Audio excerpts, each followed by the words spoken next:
You're tuned into DecayMag podcast, online source for horror, thriller and sci-fi entertainment news. Welcome, ladies and gentlemen, to another episode. This is Ken Artuz, founder for DecayMag, and you're listening to DecayMag podcast, season 8, episode 12. Joining me as co-host this evening is Stacy Cox, staff correspondent for DecayMag. Be sure to stop by our Patreon page at patreon.com/DecayMag. Your donations will help us bring future episodes. As a patron, you'll receive bonus content as well as free and discounted on upcoming DecayMag merchandise. And on this episode, we present 3 exclusive interviews. Kicking off our exclusive interview segment, we'll be speaking with voiceover actor, Micheal Antonakos.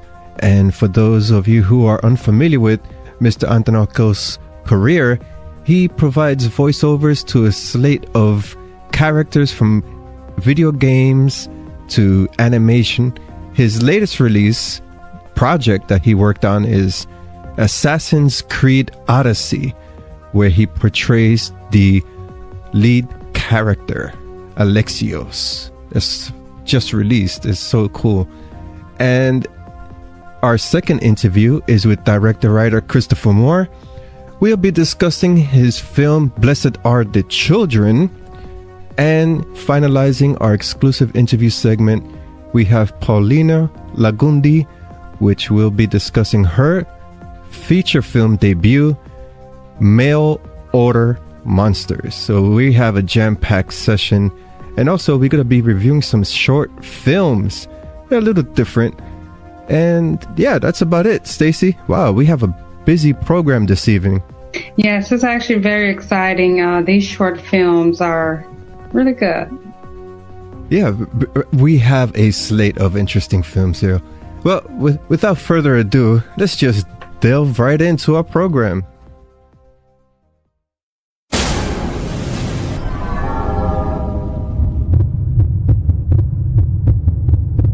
Segment 1. Short film reviews. We know you are home.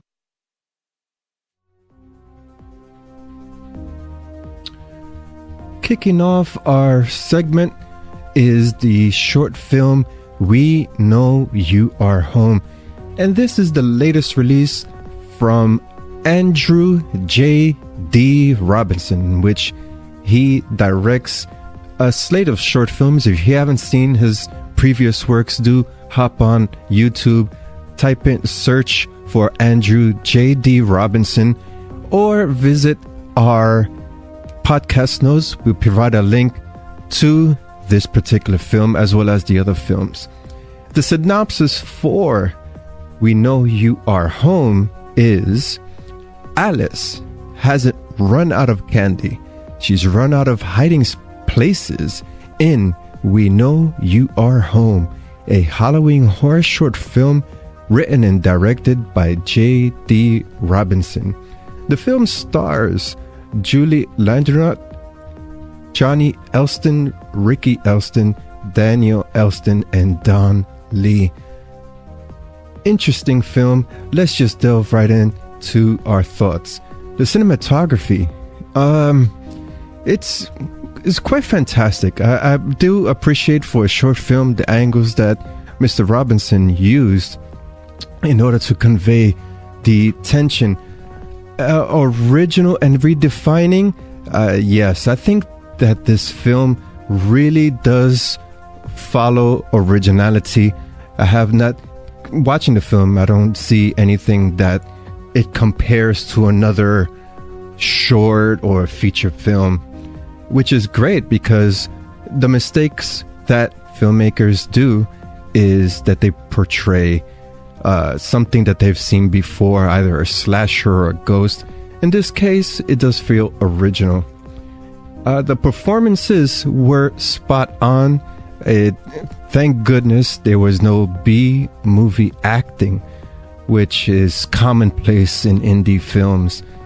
with that said, the scare factor for the performances, they were believable.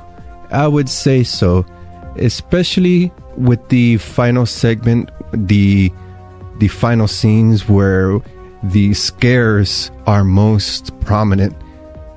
And the overall plot, as I mentioned before, this film, that the latest project Robinson has released, has a lot of originality in it. I just feel, in my opinion, it needs more explanation. And if you watch the film, you'll know what I mean. There's just so many plot holes that needs to be covered. And for a short film, any short films, that seems to be the problem. You can only fit so much information in a short period of time. Stacy, over to you. Your thoughts on this film? I have to agree with you when you said that there are plot holes and more should be explained. But overall, I felt it was done really well. The practical effects, the makeup, I can't give away too much. The makeup was good, and special effects were pretty good too. The scare factor, I want to say this was probably more of a psychological scare. It wasn't really jump scare. But overall, I really enjoyed this. So overall, the viewing experience, Stacy, your opinions, you would say this is a film to watch out for, but an extended version, correct? Yes. Yeah, I agree there. Yes, I feel like so much more could have been done here. That's the thing with short films; they're hit and miss. Some short films are like great for what you see in that period of time, but then others that needs a little bit more. They're more in depth, and when it just cuts out before much of any explanation, that's when it's like, okay, this should be a feature film or longer than 17 minutes. Right. For the cons, we delved a lot on the pros. For the cons, I would say, if I really needed to be nitpicking, I'd say the lighting. It needed different lighting tones to really emphasize the mood, especially when the protagonist is inside the home by herself. It feels plain, in my opinion. But overall, I enjoyed this film. It's original. The acting is good. The final result is good. And like I said, if you haven't seen Andrew J.D. Robinson's films, they're all short films and they're all great in each their own special way. But I think this one really stands out from the rest as it delves into Halloween. And not only that, but it has that mystery element, right?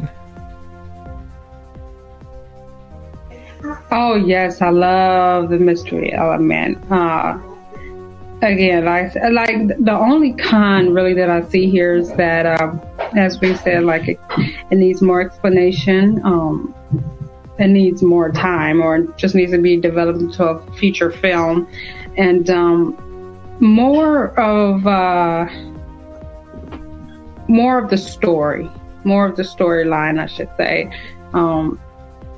The practical effects and special effects, like in that general area, I would have loved to see more.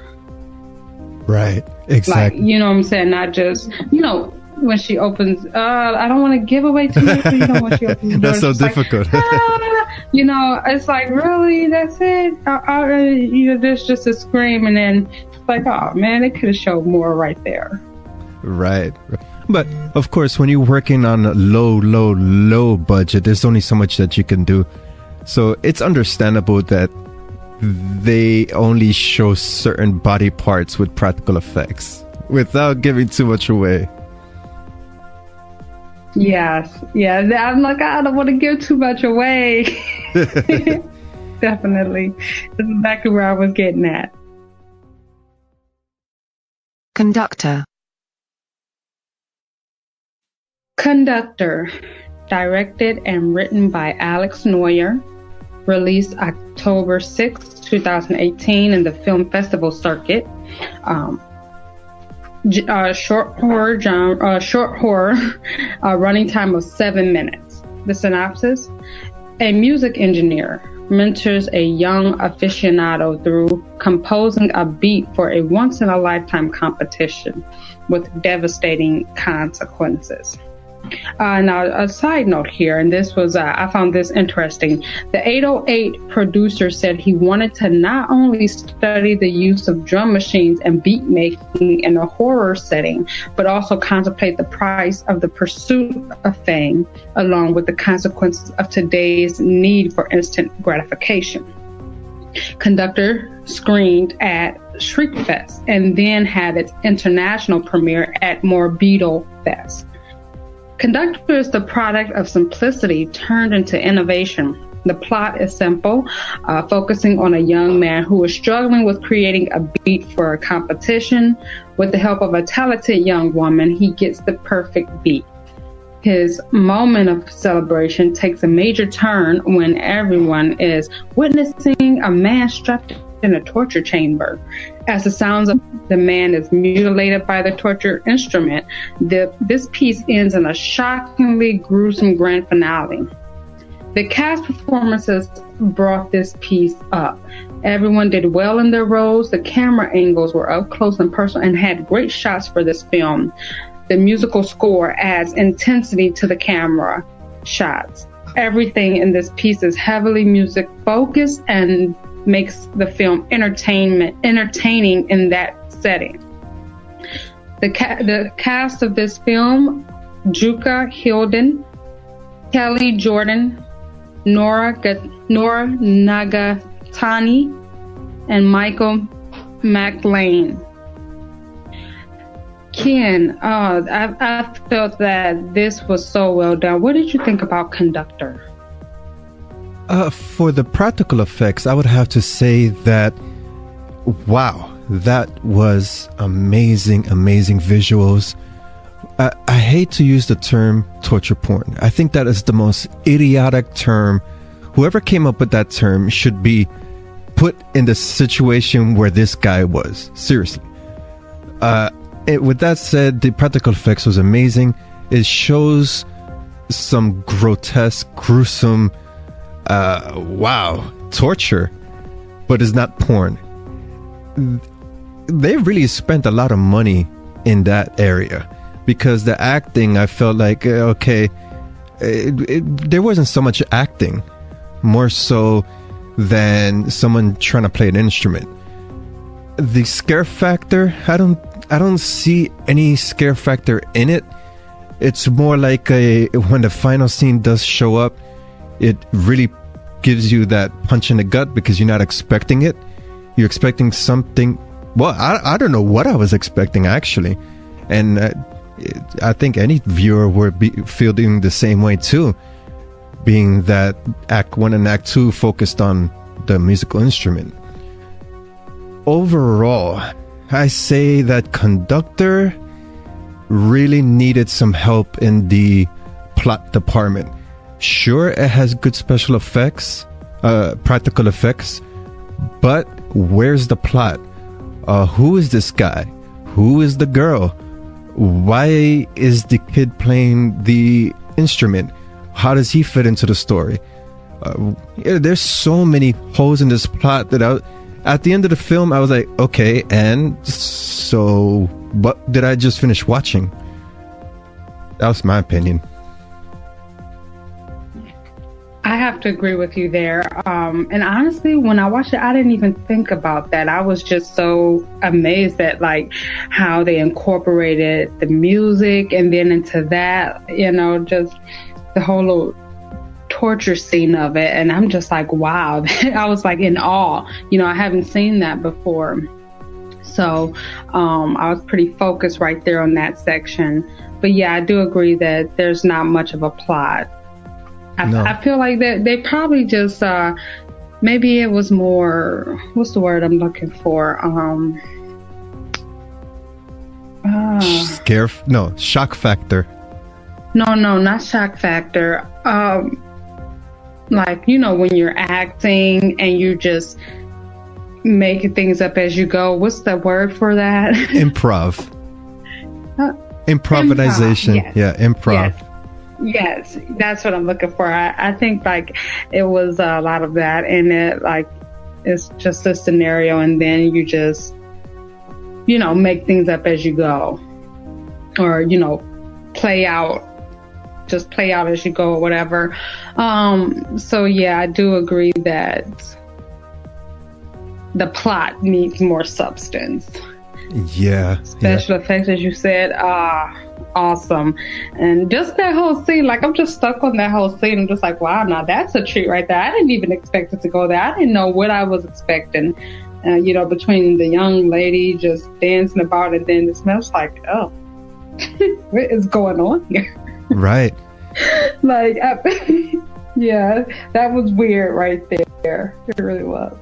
Yeah, it was weird, and in my opinion, I would have to agree with you. It did feel like the acting was improv, and like I said, there's not much acting because it feels like the guy who is trying to figure out how to play this instrument is like, okay, and if it dragged too long in that area, and when we get introduced to the girl, when she has her first lines, it's like, okay, so what is this about?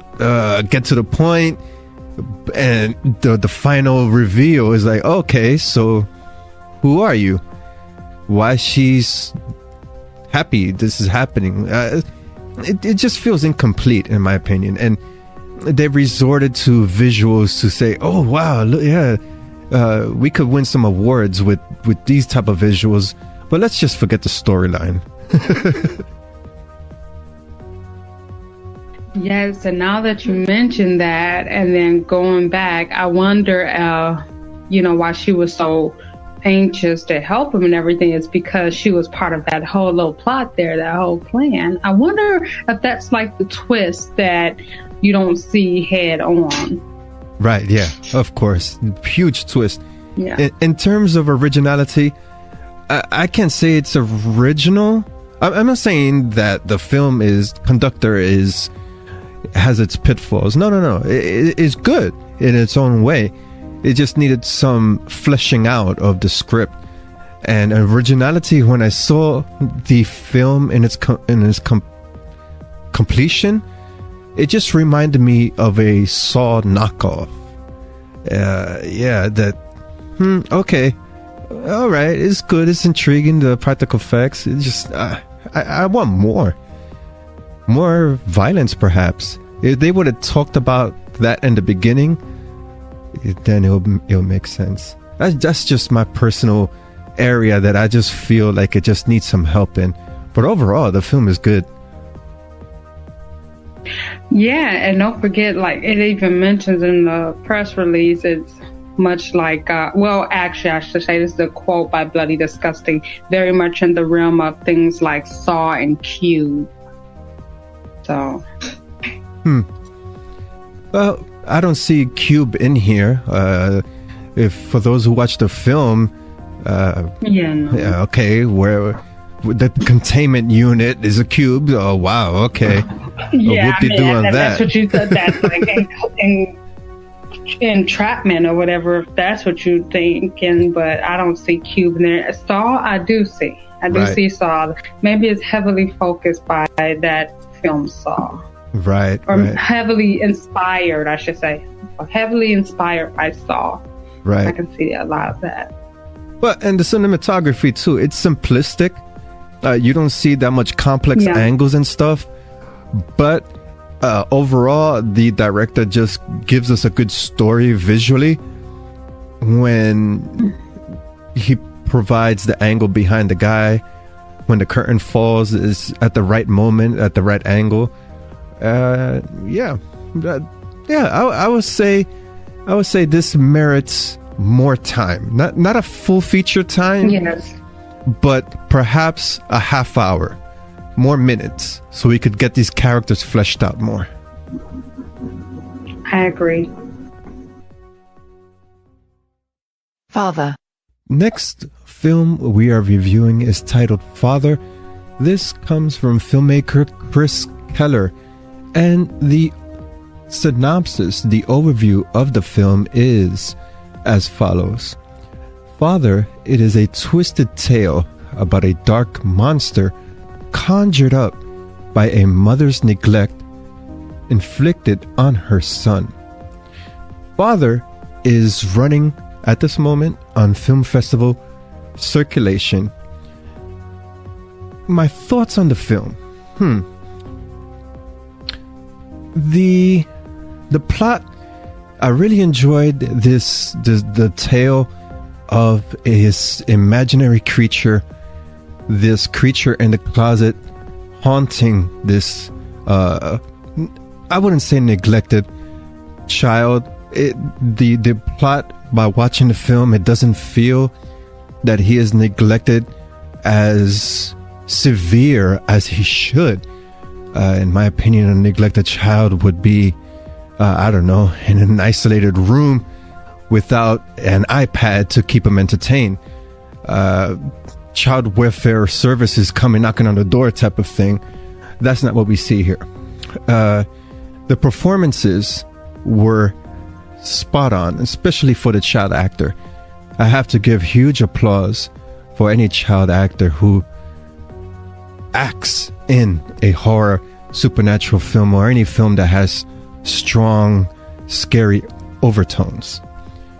The originality, yes, I do see that Father stands alone with the whole supernatural psychological effect, and the cinematography is commendable.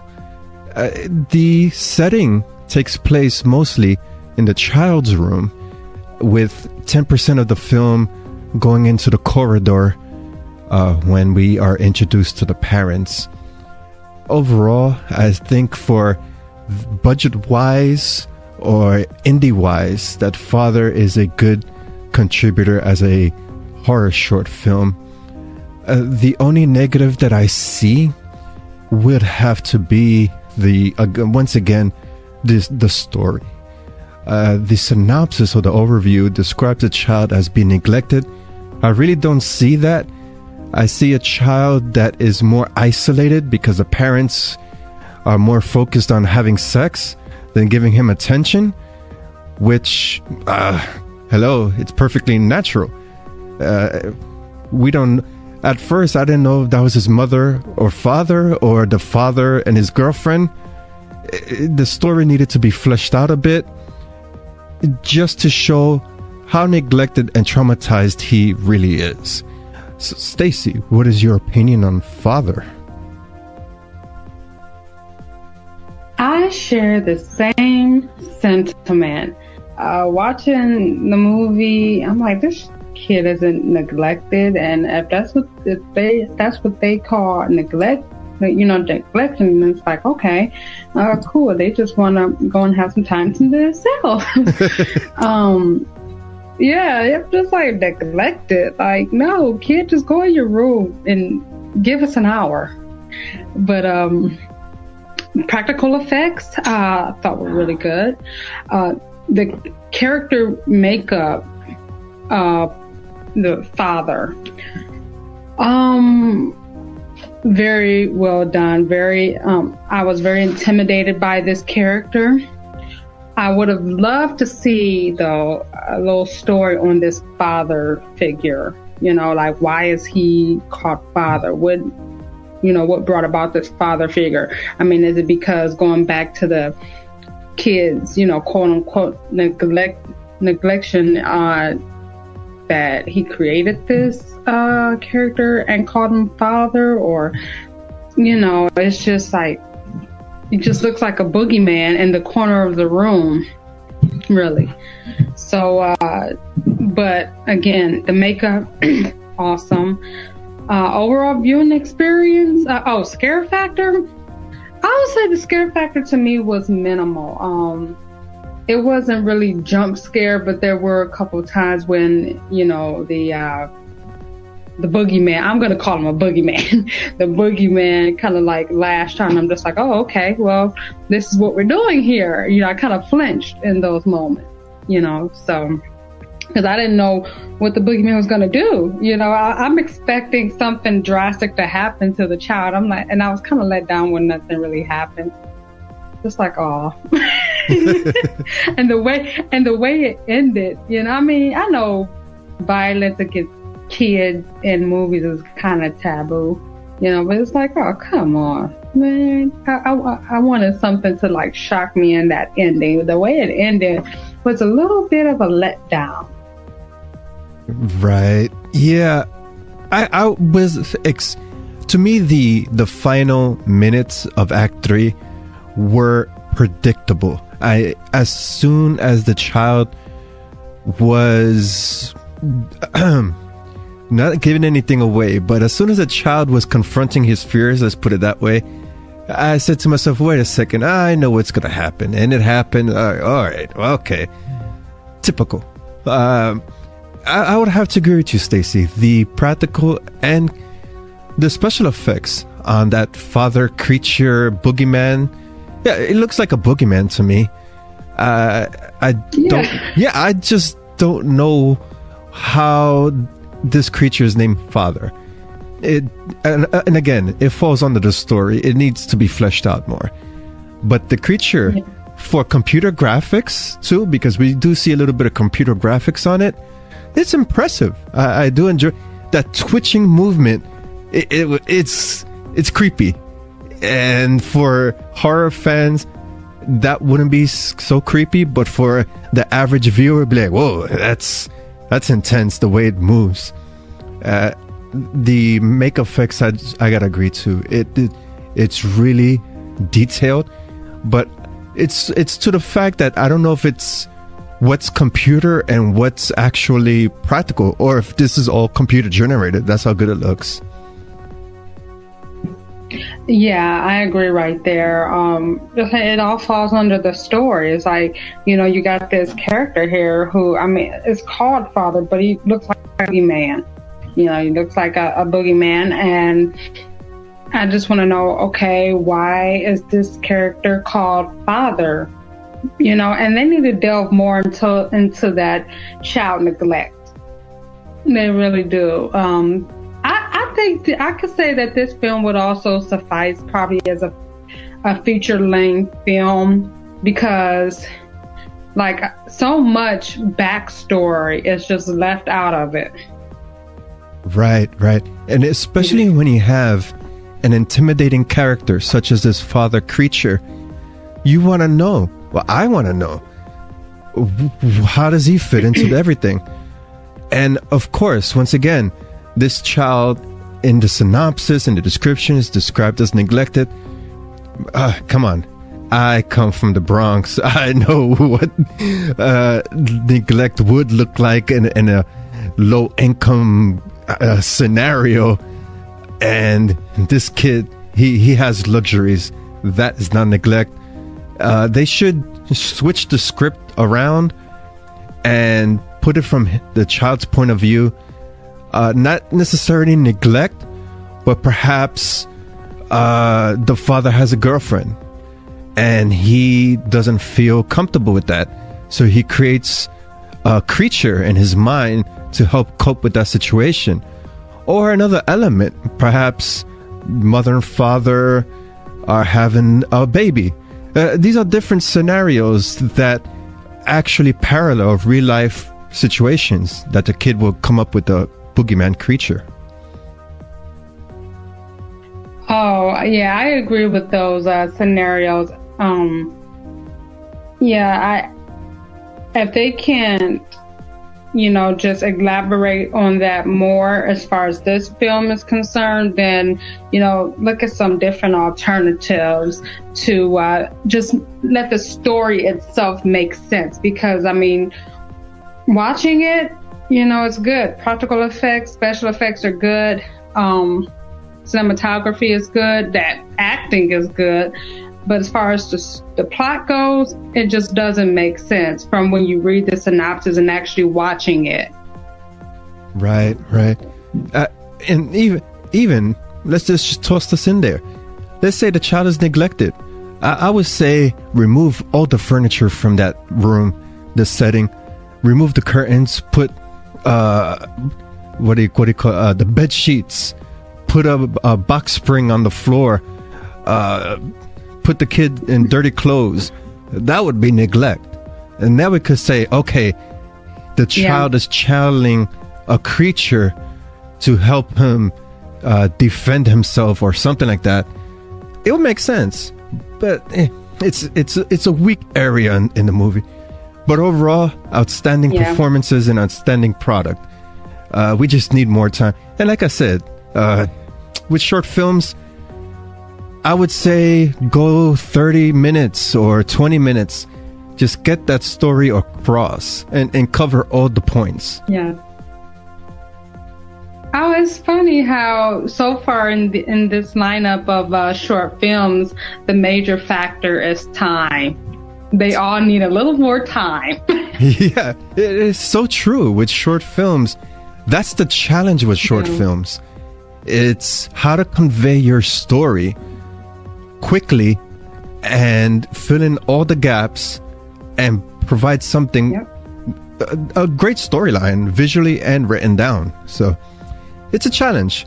And that's why I call it a hit. That's why I call them a hit or miss. Yeah. Yeah, exactly.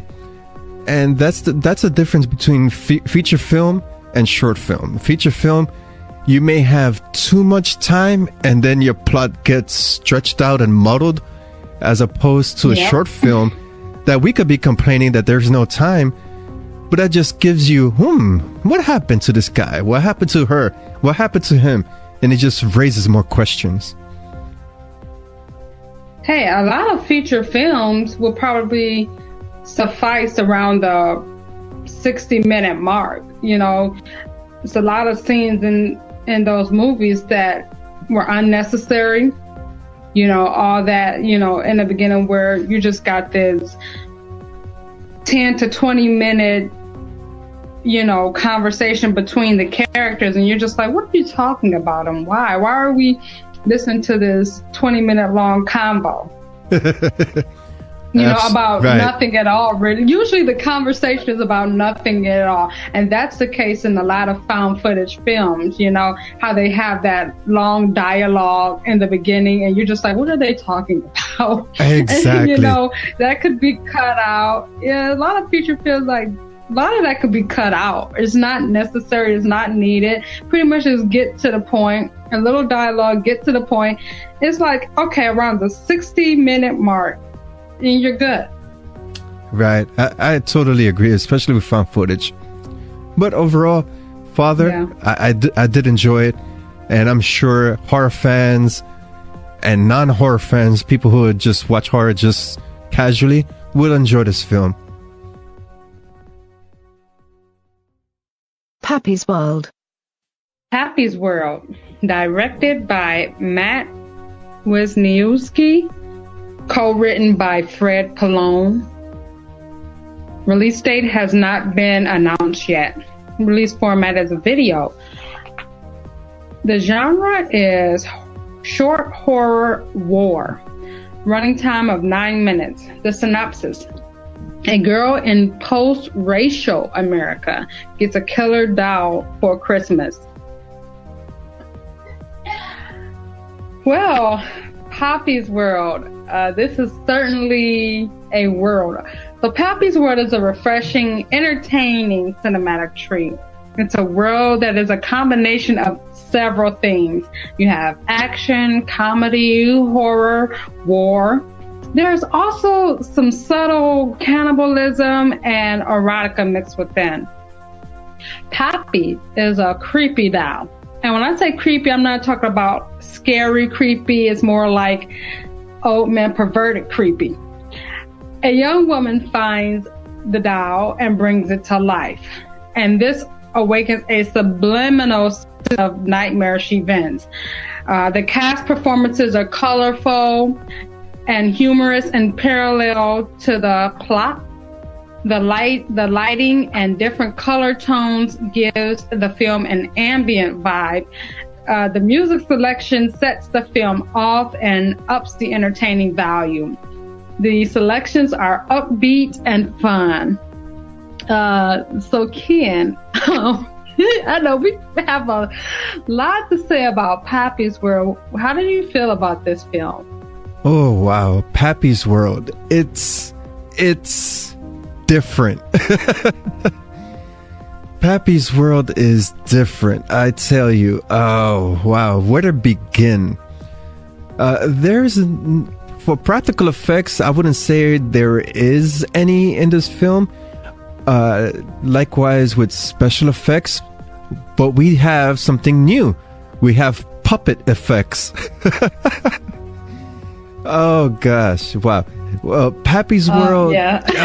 That's a very clever formulated doll, and there's a psychological connection with that doll and the father figure in the home because they both look the same. Yeah, but the psychological effect of the film is masked with the humor overtones. Oh, wow. I have no description over that. The film has zero scare factor. It's more comedy than horror. But of course, you do have horror because you have a killer doll on the loose. The viewing experience, I would have to say, it's entertaining. And it's a different look at the killer doll concept, especially with everything that's going on, which is so random and so comedic. Especially that scene where the father is having fun with that Barbie doll in the strip club. I don't know what to make of that. I seriously said, whoa, okay. Well, you have to watch the film a good 3 or 4 times with the pen and paper to get the psychological gist of the whole element. On the first viewing, you're just saying to yourself, what am I watching here? But not in a bad way, of course. It's like a car accident. You're looking, but you can't look away.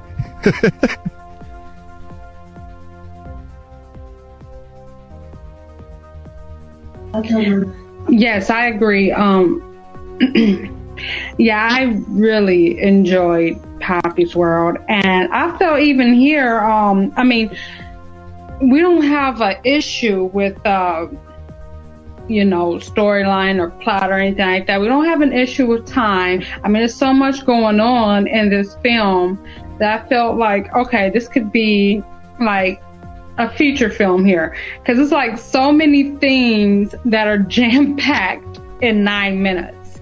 It's like, it's kind of overwhelming in a sense. And I mean, that's a good thing. It's very overwhelming in a good way. But yeah, really good here and different. Extremely different. I can see where the director is going with the racial overtones of the film, especially the way that the father figure is dressed, like the plantation era with the straw hat, barefooted. The daughter is, of course, African American, but she's at a lighter shade. So how does her color come into play psychological wise and ties into the whole racial overtones? Because of course the actress is not picked at random. It has to be a reason why. And of course you have the Pappy doll who looks just like the father. Like I said, you need a pen and paper, watch the film, dissect it, get the gist of it. But to me, watching the film one time, let's say at a film festival, and then walking out, I would say it's just a horror comedy about a killer doll. And I have to agree, Stacey, there's so much content going on, so much more comedy that it really masks the psychology behind the synopsis. That's my take on it. But overall, it's good. Yeah, and honestly, I didn't really the comedy of it masked a lot of stuff. Like at first it was, you kind of overlooked other things, but then like there's that whole confusing scene with the pie, and I'm like, what's the pie? And then when I saw what was going on, I was like, oh no. And then the whole, like, just that awkward scene with real Pappy and the dog, just like, no. That kind of reminded me of a haunted house, right? Where Marlon Wayans and Annabelle, just like, no. Right, yeah, it just, that part right there, it just but you just see, it was so awkward. In my opinion, when I saw that, it reminded me, they're making fun, let's say, of the sports athletes that are African American, and their weakness is a Caucasian woman, so they married a Caucasian woman. We see that time and time and again. I think that's like a comedy element in that retrospect right there. But there's so many other things that gets tossed in this film so subtly and so comedic. Yeah. But like I said, you have to watch it again and again, write them down. Oh, this is what he meant. But for that particular, he's so distracted by the white doll that something is gonna creep up on him. So I can see where that coming from. But it's so funny. Oh yeah, this is definitely what you call dark humor. This is like dark and wacky humor here, and I'm just like, oh. I just didn't know. I'm just like, okay, all right, Stacey. Pappy has one strange world. Let's just put it that way. There's one strange, and I want to know. I would like a little more backstory on Pappy, like just his whole character. That's why I'm like, okay, I could see this being a feature film, because then we can delve more into the Pappy character, both real Pappy and the doll and everything, and what is up with his mind? I mean, you know, PTSD or what? What? Right, exactly.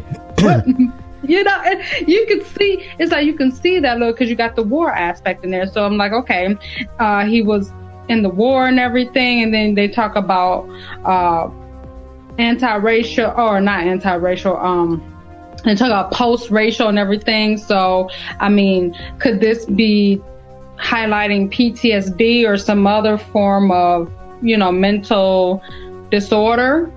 Oh, right. You know, could that, you know, so I could see this being a feature film just for that alone. Right. Yeah, there's a lot of psychological elements here.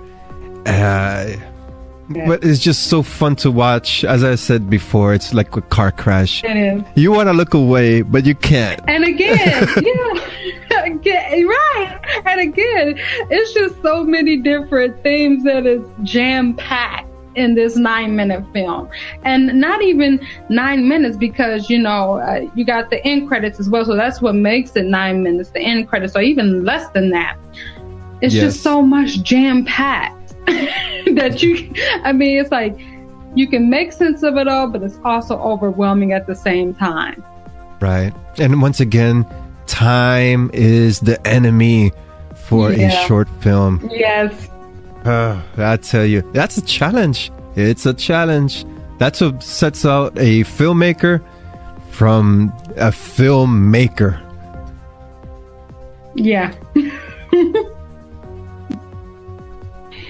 It was very entertaining though. Right. No down points on this production either. Great laugh. it's some great laughs there. And great laugh. Whoa! After I watched the film, it's like, okay, step away from the monitor. Yeah, I mean, just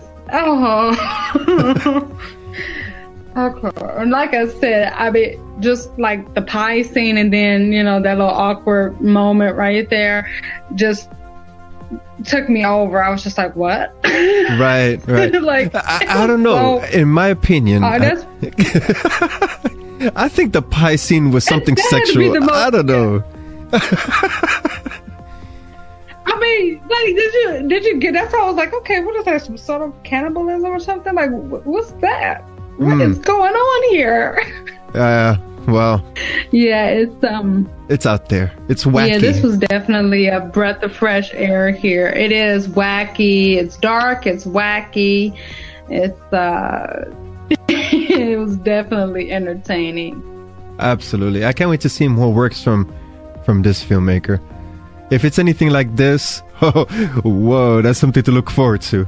Oh yeah, yeah, definitely. And I would love to see this as a longer film too. Or even a YouTube series, something that we can delve into some more backstory too. There's so much to be said here. because so much, just because so much that goes on, and it's like, okay, this needs to be more than just a, I said, little 9-minute film. It needs to be more than that because it's just so much jam-packed in it.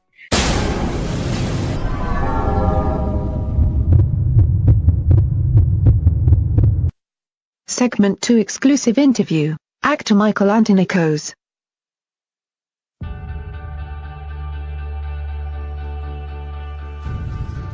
My son, you're old enough now. My father's spear holds a certain burden, but you're ready. It carries with it a long line of power. Leonidas. He was Sparta's last true hero.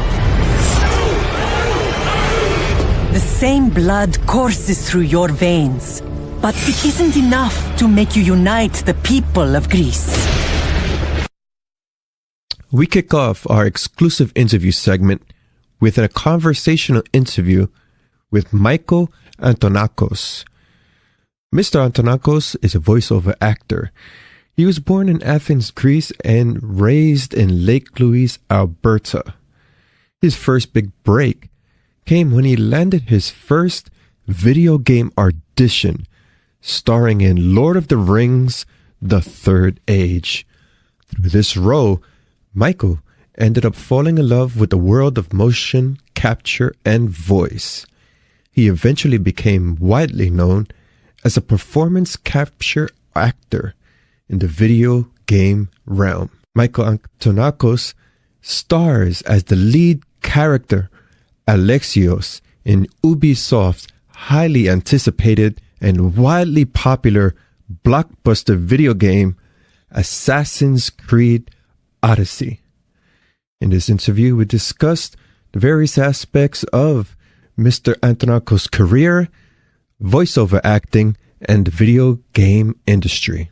I like to start off each interview by giving the interviewee a moment to present an origin story. Everyone has one, from humble beginnings to a little bit about your career and how you got your start in motion capture and voiceovers. Sure. Well, I was born in Athens, Greece, and I moved to Canada when I was about 3 years old. I was a bit of a hopper to different cities across Canada, starting in Ottawa, then to Edmonton, then to Lake Louise, Alberta. I went to school in Banff, and then to Golden, BC, and then went to school in Victoria, and then decided to sort of, make my career choice to go to Vancouver to begin my career. So I've really been abroad my whole life, kind of always moving around.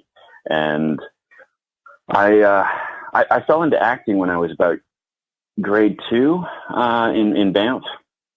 I was Little Red Riding Hood play in my school, and I auditioned for the role of the grandmother in the play, which was quite a fun little role. And I actually, I guess you could beat the part of 2 girls at the time, so I was very ecstatic to have been blessed to play that role, because it kind of shifted my whole perspective of acting in general. I thought it was just something really fun. But once I got to see what it did to an audience and what that experience was like, it kind of shifted my whole viewpoint. And I was like, I kind of want to do whatever this is. I get to influence and make people laugh or cry or whatever I could to bring something out of people. And I really loved that. So I continued to pursue it growing up as a kid, not really thinking about it as a career, just something I always wanted to continue doing. And so I got involved with the Rocky Mountain Shakespeare Company in Lake Louise, which my stepfather was a part of at the time. And I really got to see a whole nother perspective of acting and started to learn about Shakespeare and classical theater. And then my mom was a dance instructor for ballet. So she needed a boy in her ballet recital performances. So I ended up learning ballet around 15. I started. And then when I was about 17, we moved to Victoria and I fell into musical theater. There was an incredible high school with like a beautiful $1 million theater, orchestra pit, dance studio.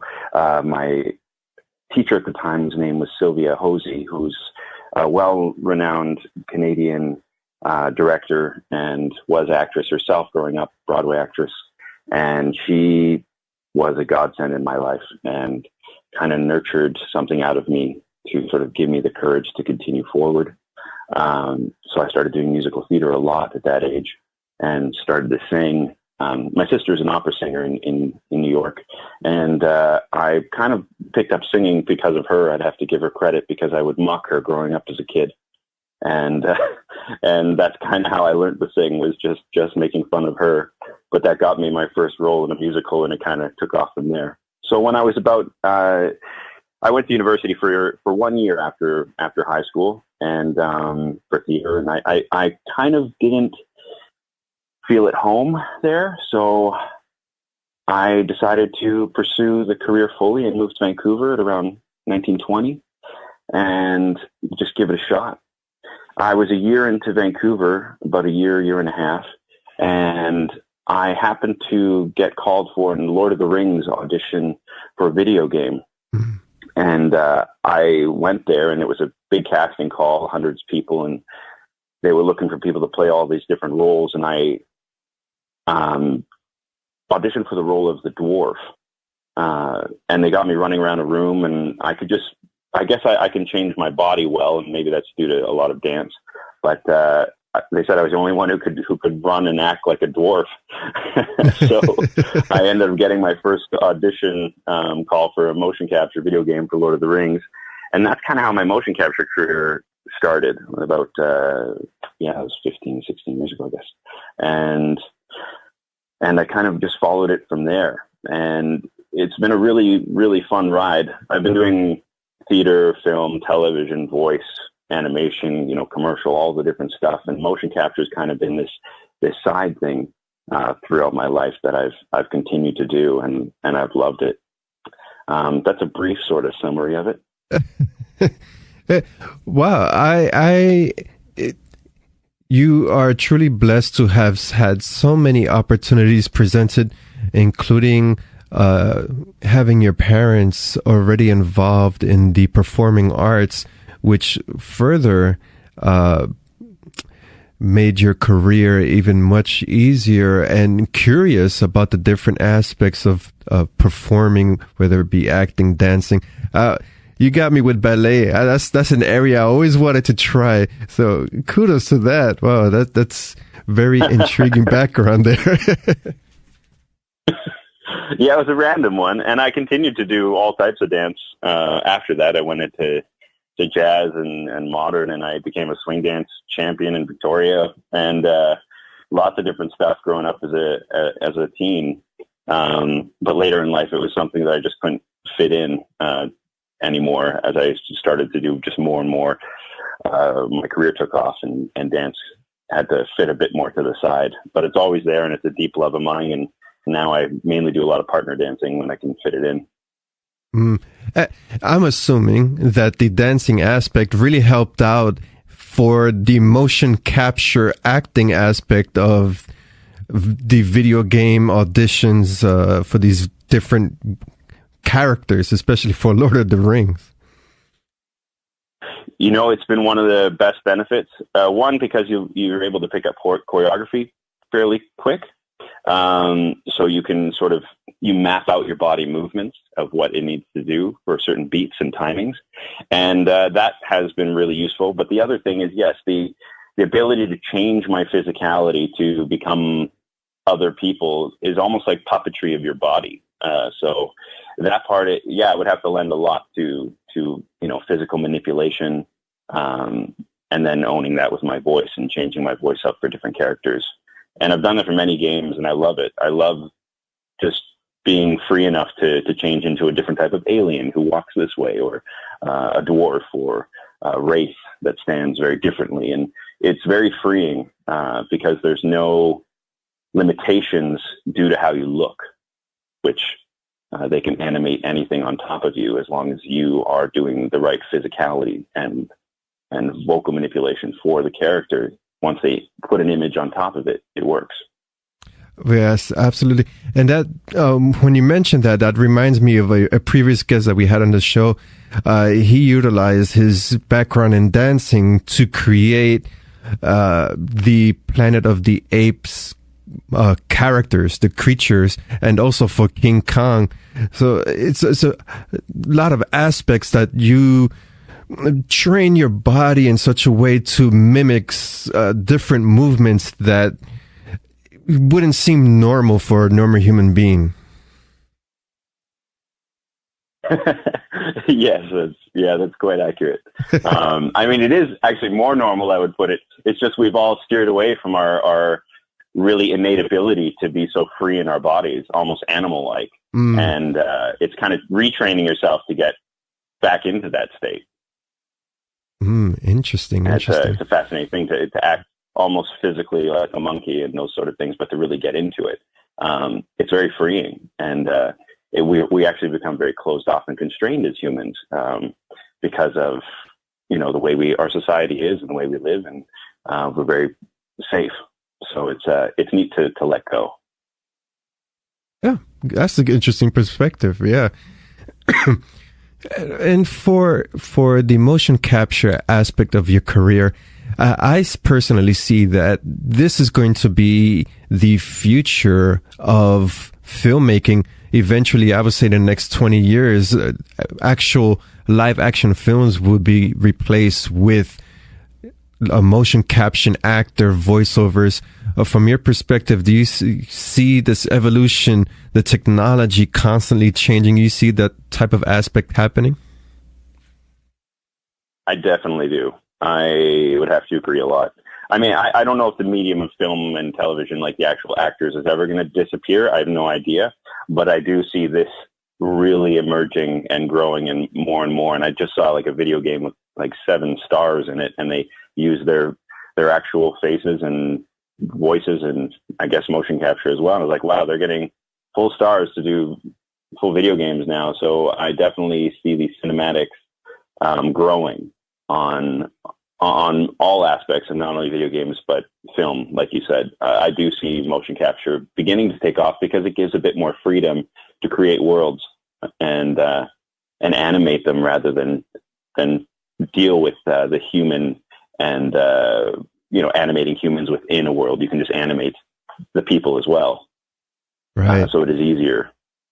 Right, and from my perspective, I haven't touched a video game in a couple of years, but I love gaming, and I see that the storylines is so much more in depth than the average film. Average video game is around 8 hours, so it's so many routes to go to with that storyline alone. Well, you'd be pleasantly surprised with this game because Assassin's Creed Odyssey is, I think, a minimum, if you just try to blaze through it as fast as possible, is a minimum of 30 hours.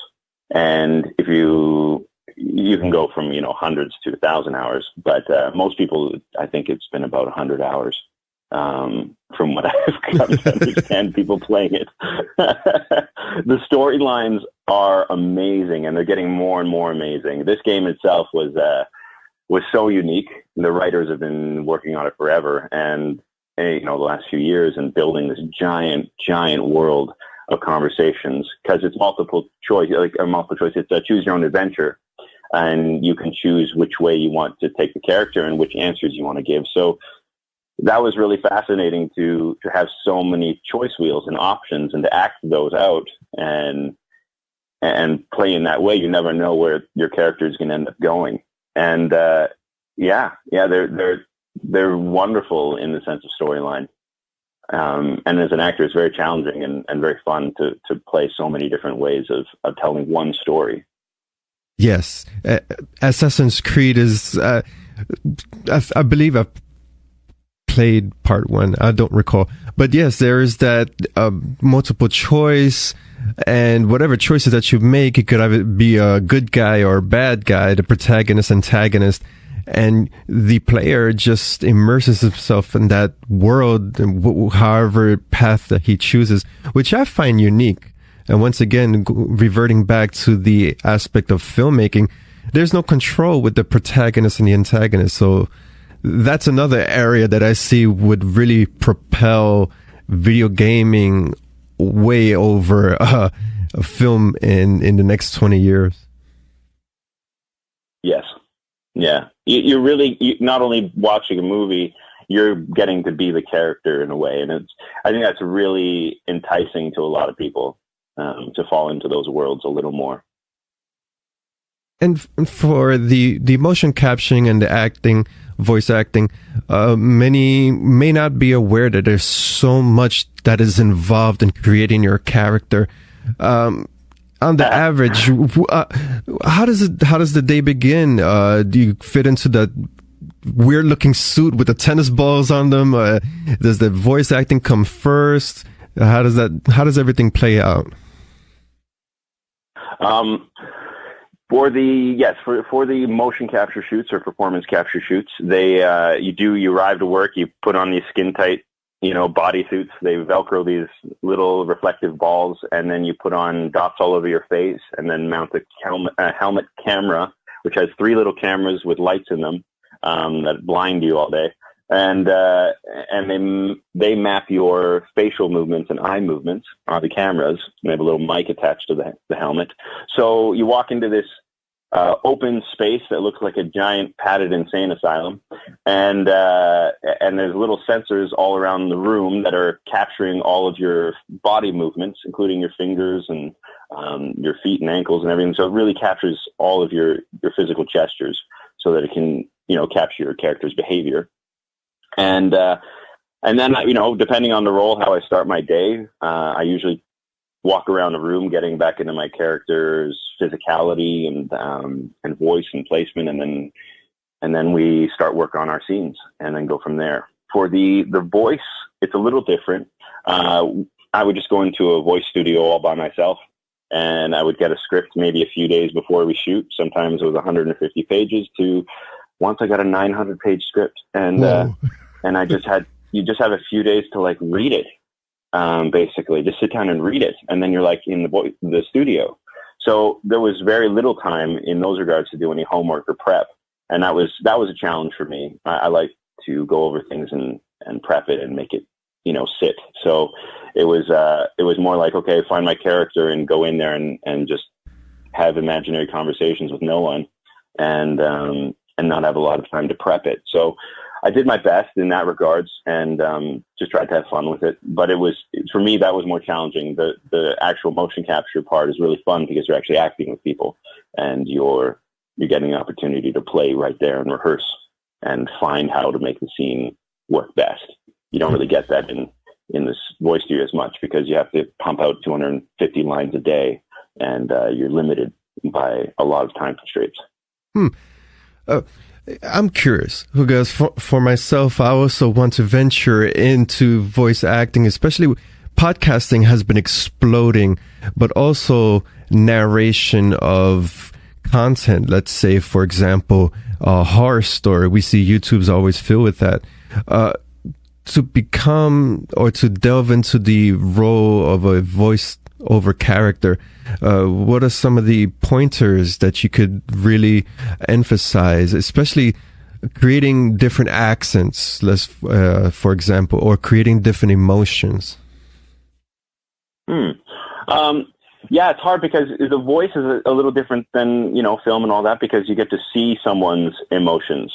So you have to find a way to express your emotions through your voice so the audience understands what they're going through, even if they didn't see the person. And so that's a really, interesting thing to get your head around. So, if you want to make something laugh or a joke, you have to that's really funny, and then kind of bring it out. Or if you're going to cry, you have to sort of find a way to make it really sad and play it through your voice and just kind of hold into that.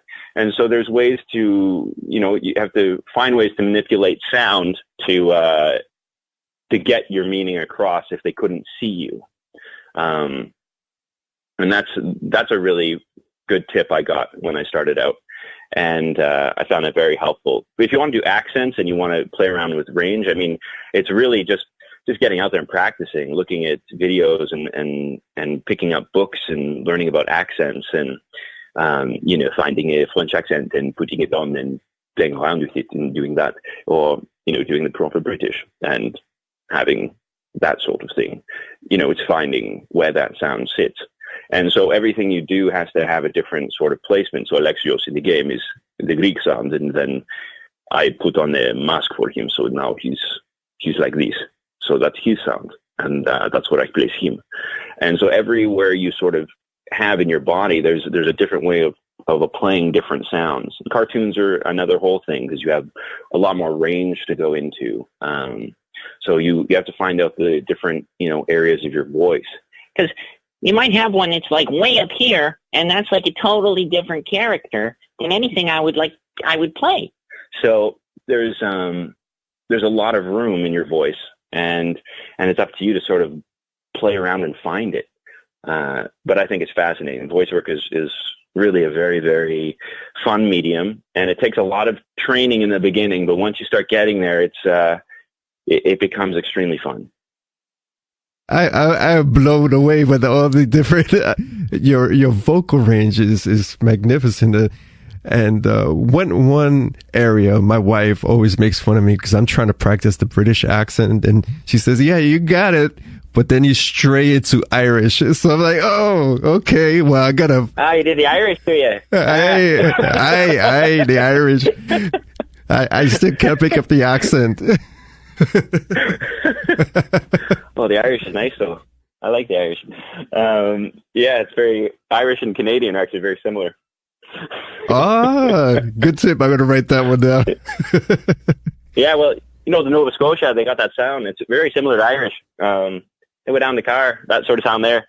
So all that kind of stuff comes out of it's so similar to Irish. Yeah, it's fascinating how close East Coast Canada is. Yeah, and also before I jump into the next question, also for the accents, you also have to learn the certain words, slang, or some yes, because like the motorway is the motorway in English, but in Irish they say the motorway, and you're like, what was that? So it's just masking certain letters and having an emphasis on other letters to really bring out the accent. Absolutely, yeah. You've got to know which if you can learn the slang of a country for what it has, like in Britain, there's so many different, the UK, there's so many slangs for words we would never use. Mm-hmm. Like cigarette for us is fag for them. So, you can have a fag instead. You wouldn't ask for a cigarette, you'd ask for a fag. And then sort of things like that. So if you don't know those, people would catch you right away. So it would be helpful to have a good vocal coach or someone from there to help you work through those things.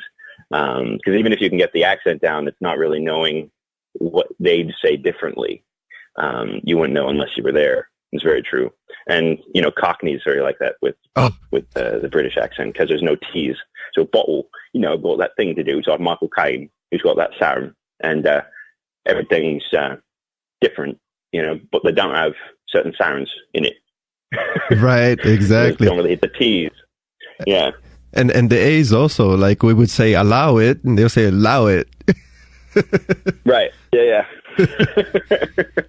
Interesting. It is such a creative field, and there's so much one person could do. As you have presented so many different, even for cartoon. Looking over your bio here, you worked on Max Steel, Mass Effect. So that's like two opposite sides of the spectrum there. You have animation and you have something more adult oriented. Yeah. Max Steel is really fun. It's, it's for kids. It's like, it was the series, and I got to be the robot for the series, doing all the physicality for it. And yeah, it's very different going from the one to Mass Effect, which I did the physicality for about 5 or 6 characters on Mass Effect Andromeda.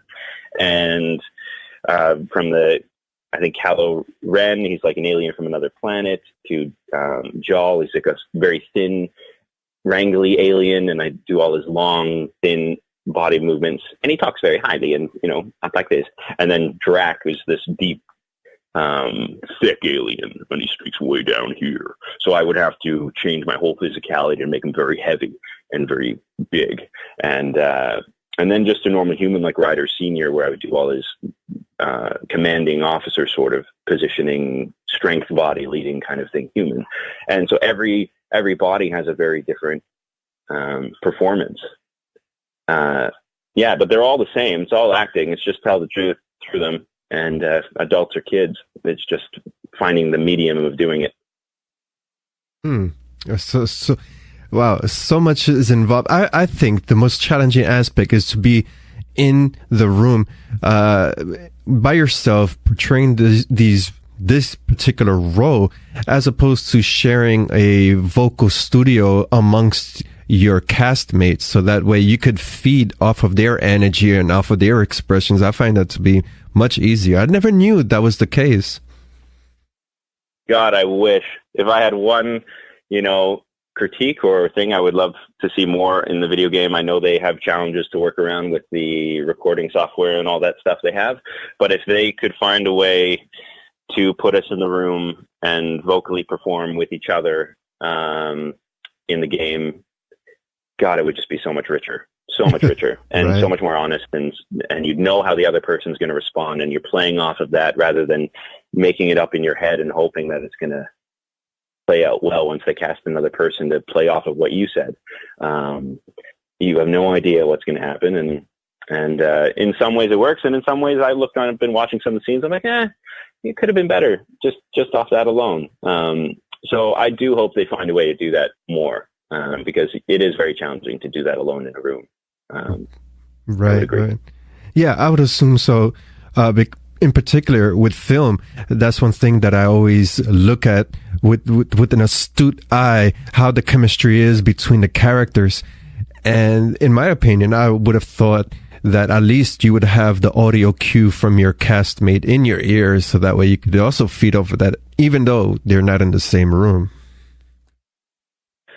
Once in a while they would record like before me, the person I might play opposite against. So I might get someone like the voice of someone to play opposite against of what they'd already recorded. And that was very helpful. But no, that was, 20% of my experience. So it was a lot of, me leading and then hoping that that's going to, be accurate to what they want. Or what's going to play well. Where, like you said, even if we were listening to each other in other booths across the country somewhere and making it work, it would have at least had something to play off there. Absolutely, I think that would have also helped. Right. Yeah. Hey, and with the advancements of technology and the internet, we're not using dial-up anymore. So I would assume somebody put that in the budget somewhere. I understand. I know the companies have their things and their constraints, and there's time and all this sort of stuff, and time is money. But I do think that if they work towards a bit more of that, they'll just get richer performances for their games. And I think audiences really are starting to get more and more critical of that stuff. And they critique it, and they want more honesty and more great performances between people and connection, because it's just going to bring you more into the world and make it more alive and real to you. Oh, yeah, I totally agree with that comment. I've seen reviews of gamers on the Steam platform, and they would say, yeah, the cinematics are awesome and great, the creatures are frightening, but the voiceover is and that's one area that it's truly lacking, needs a little bit more. But overall, it's the industry has boomed at such a rapid rate over the past 5 years. I would only see improvements in the years to come. Absolutely. I mean, what they're doing now is incredible, and there's no knocking anyone if it sounds like it. I think what gaming companies are doing and the amount of people that are going to making one game is incredible. Yes. Incredible. Across the world, I think there was 8 or 9 studios of Ubisoft building this one.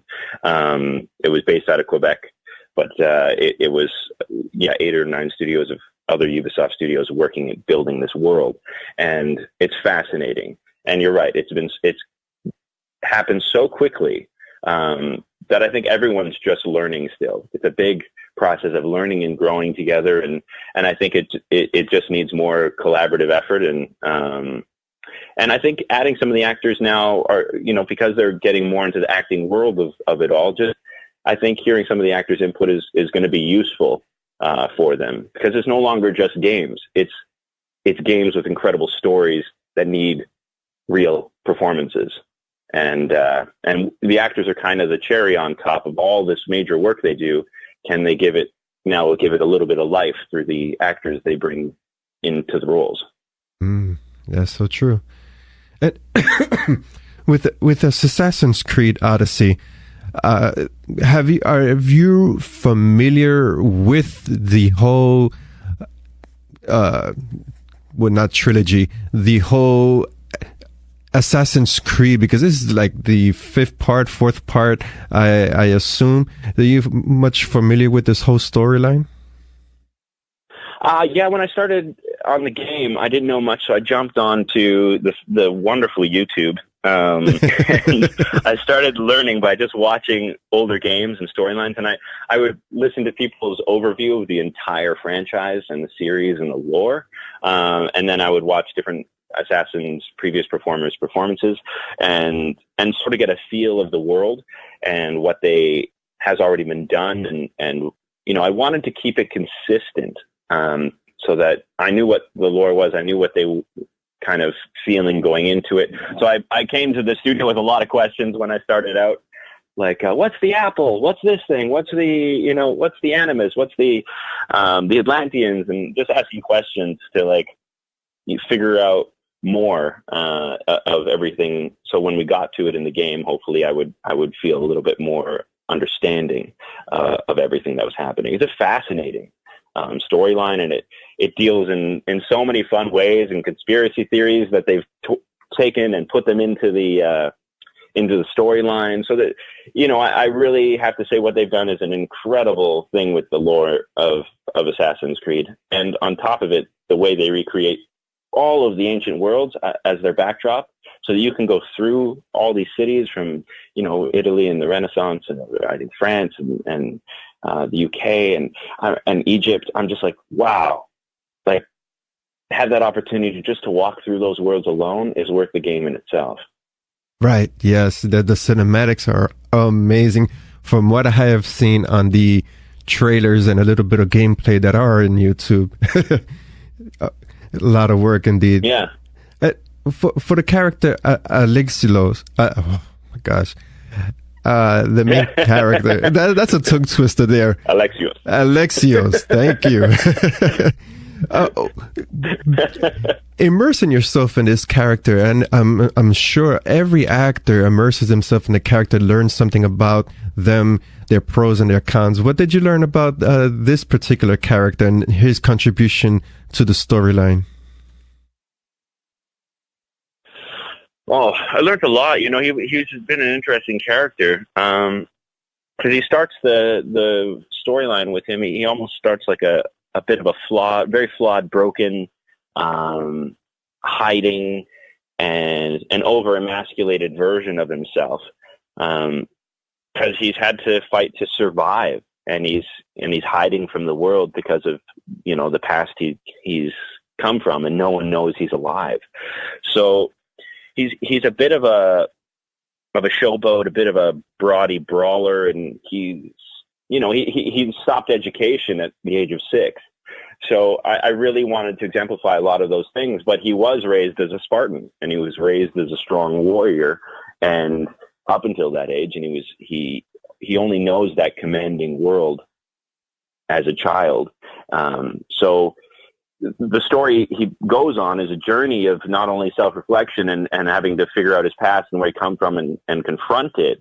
And then he has to go through his own changes and decide how he wants to play out the rest of his life. And that's through the choices you make, which is really fascinating about this game. There was a lot of elements in the game for myself, because this one's the most close to home I think I've ever done. Him being Spartan, my family heritage is Spartan. I'm from a place called Manni in Greece, which is where the descendants of Spartans went. So it's very close to home for me. And figuring out his storyline and his character within that world, and just wanting to bring it into myself a bit, and how would I probably come out of this, and what would I do, and if I had to face my past like he is, and my parents the way he does, and what would that do to me? And with the upbringing I had, which isn't a lot of education, and it isn't a lot of nurturing, how would I get through that? So I added a lot of little things like humor and sarcasm, because Greeks are quite like that, and I wanted to find like a bitter wryness in him, and also, like, he has an underlining heart of gold. Like, he really does only want to do good. He's like a little child inside still, and he just has this protective layer of this giant, fierce, angry warrior that he gets through the day with. But slowly, we crack it through the game, and I think that's something that I feel like I brought to him, and he helped me find in myself, like, who would I want to be like that? Right. That's so interesting, that character arc, and in a way, each role you learn something from these characters portrayed. And you take something positive off this guy or character, and you say, I would apply that to my life as well, and some type of challenge in itself, and utilizing this guy's character arc. Absolutely. His walk and his confidence and his like almost broady swagger, I definitely brought a bit of that into my own life after, and I still do, because I love it. I'm like, God, I want to be like more like this. Yeah, screw it, I'm going to live more like this. So there is that for sure, because I fell in love with that part of him, and it's a part of myself. I was like, I want to be more like that. So I'm grateful for that aspect, for sure. And excuse me, for your future aspects in voiceover and also motion capture, what is on the horizon, and what type of video game would you most be interested to work on? Well, I mean, this was, it'll be hard for me to, beat this one, obviously, I think, being so, like I said, close to home for me, and I get to play a Spartan warrior and all that kind of stuff. It's like, wow, could I be more grateful? If I was to do another sort of game, I mean, I'm big into the first person sort of shooter games, like, the Medal of Honors, or even Splinter Cell, or those sort of things. Mm-hmm. I would love to be in like a war style game, or, like the Splinter Cell secret operative kind of games. And I think those would be pretty fun. Otherwise, anything that gets to explore my physical range again, like Mass Effect was for me, was a brilliant a job, and I loved it. So anything like that I can just physically play around, and they give me the opportunity to create my characters the way I can, then I'd be more than happy. Yeah. Now that you mention it, Splinter Cell, looking on your headshot, hey, yeah, you could really fit the role if they do the whole facial capturing. Oh yeah, I'd love it. I love it. And 2 final questions. One, I hear a lot of performers, actors, actresses, after they complete their project, most of them state that they have trouble or they shy away from watching themselves on screen for some strange particular reason. Does that also fall in your area when you complete a project? Do you listen to yourself or play the game or not? I'm not the norm then, because I'm like one of those guys that's even on set. I'm like, oh, I want to watch playback, and I'll watch what I just did. And I'm a critiquer, so I'm actually able to, at this point in my life, thankfully, just look at the performance and not get hard on myself personally. Rather go like, okay, it needs this, it needs this little thing here, tweak there, this, okay, and then I can step back into it and do the scene with my own notes, or we'll talk about it with the director and be like, what do you think this? And then we'll go through it and then jump back in, do it again. I love that. I love when they allow me the opportunity to watch my work, because maybe it's just because I'm a coach and a teacher as well, and I work so much with students on camera that I can see what's working and what isn't. And it helps me a lot when I get to rewatch something. I click in very quickly. When I do watch my performances after, if I never got that opportunity, I'll watch the final product. I've been watching even the game right now, just seeing how the performances are laying out. And I'm learning a lot, because I never got to rewatch anything. I never got to hear playback on anything, really. So I'm critiquing and I'm working and I'm refining my character even now as I continue on doing the DLCs and all these sort of things, and looking what audiences say. So I'm like, okay, fix this, and cleaning my character to make it even richer and fuller, and watching what works and what doesn't. I like that. I thrive with that, and it makes me a better performer. So I will continue doing it, because I find that that's my way of learning and growing faster. So it's useful for me. Right. And I can see, and if it's something that you're passionate about, you wake up in the morning and you love what you do, and you critique yourself and you improve yourself. It's only you just get better and better. Exactly. I mean, everyone, the thing is, most of your friends are going to be nice. Most of your critics are going to be harsh, and you got to find somewhere in between. Right. So you got to go, listen to both sides and hear them, and then just kind of throw them out and go, okay, what works for me and what isn't, and how do I improve? What can I do to improve my craft and my work, and just get better? Because if I'm not getting better, I might as well stop. I'm like, and if I'm too afraid to see myself, I'm like, what's the point? I need to look at my work or hear my work, and that's the only way I find that I'll improve.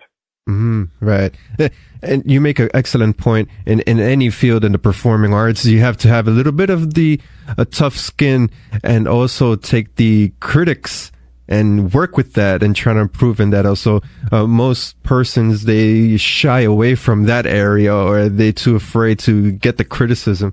And that's all important in order to develop the craft. Yeah, I mean, sometimes you got to take them with a grain of salt, because some people are just out to throw out their lashes, and sometimes they're right. you got to just suck it up.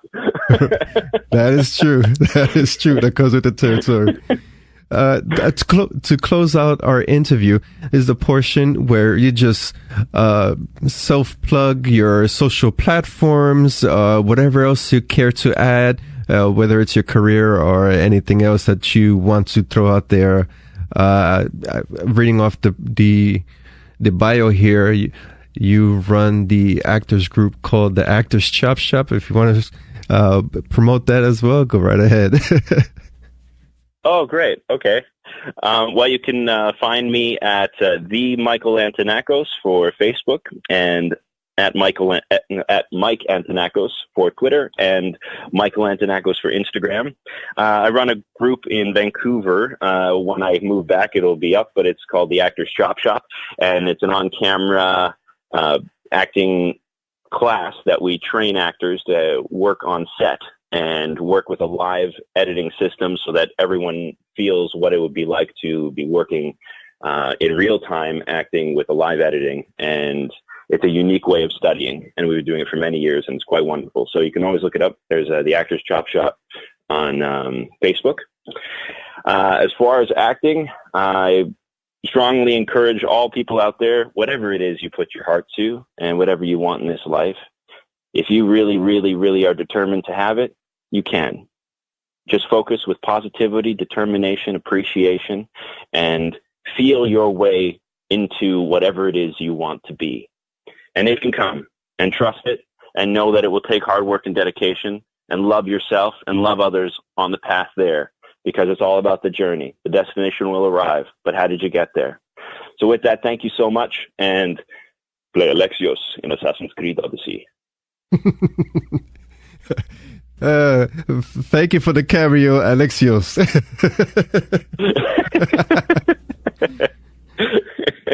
You're welcome. Thanks so much for this interview. It's really lovely. Segment 2 exclusive interview, director-writer Paulina Lagudi. So I got you something.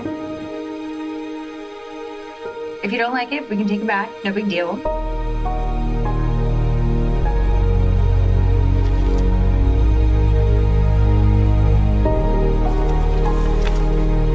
Don't be the schmuck who's pushed around.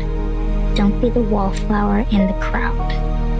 Frighten your enemies, amaze your friends. Get your very own mail-order monster. Send this ad with $20 to Merlin's Emporium, Monsters and Magic.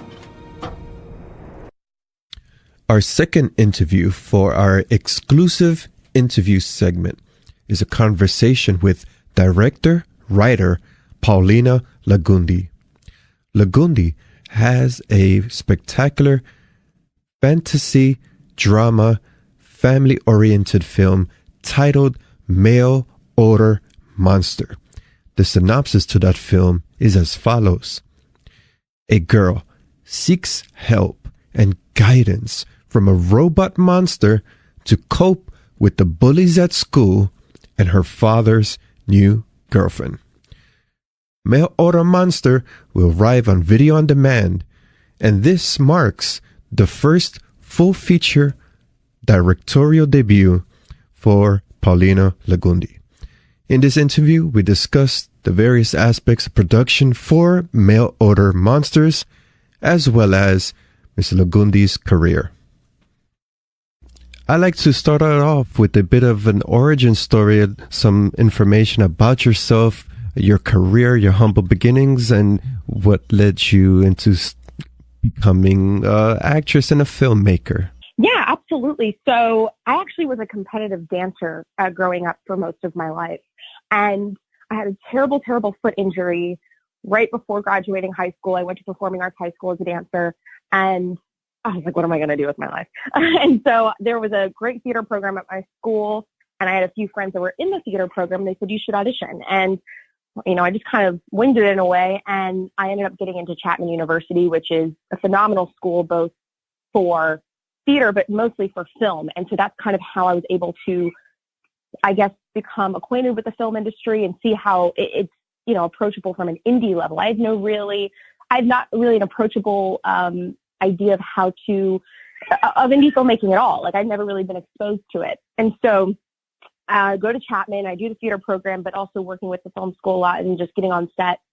And when I graduated, I met my fiance, or now fiance, who is a cinematographer who also went to Chapman. We didn't know each other at the time. And he's the one that was like, you kind of have very strong opinions and ideas about things.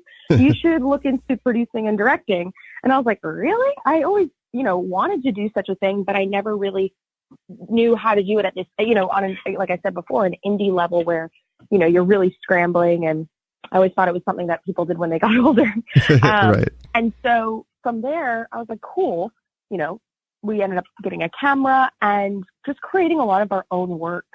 And it really just spiraled from there. I mean, it was a lot of fake it till you make it kind of thing. And the next thing you know, we were creating short films that were in festivals and branded works for other companies. And then here we are with Mail Order Monster, which I ended up writing as well after I purchased the script from Mark Prey. And I rewrote the script entirely. So it was more semi-autobiographical. It was kind of based on events of my own life, or just because, I grew up with a stepmom who came into my life around a similar age as Sam. And, and here we are. Now I just strictly direct, produce, and write. I don't really act anymore.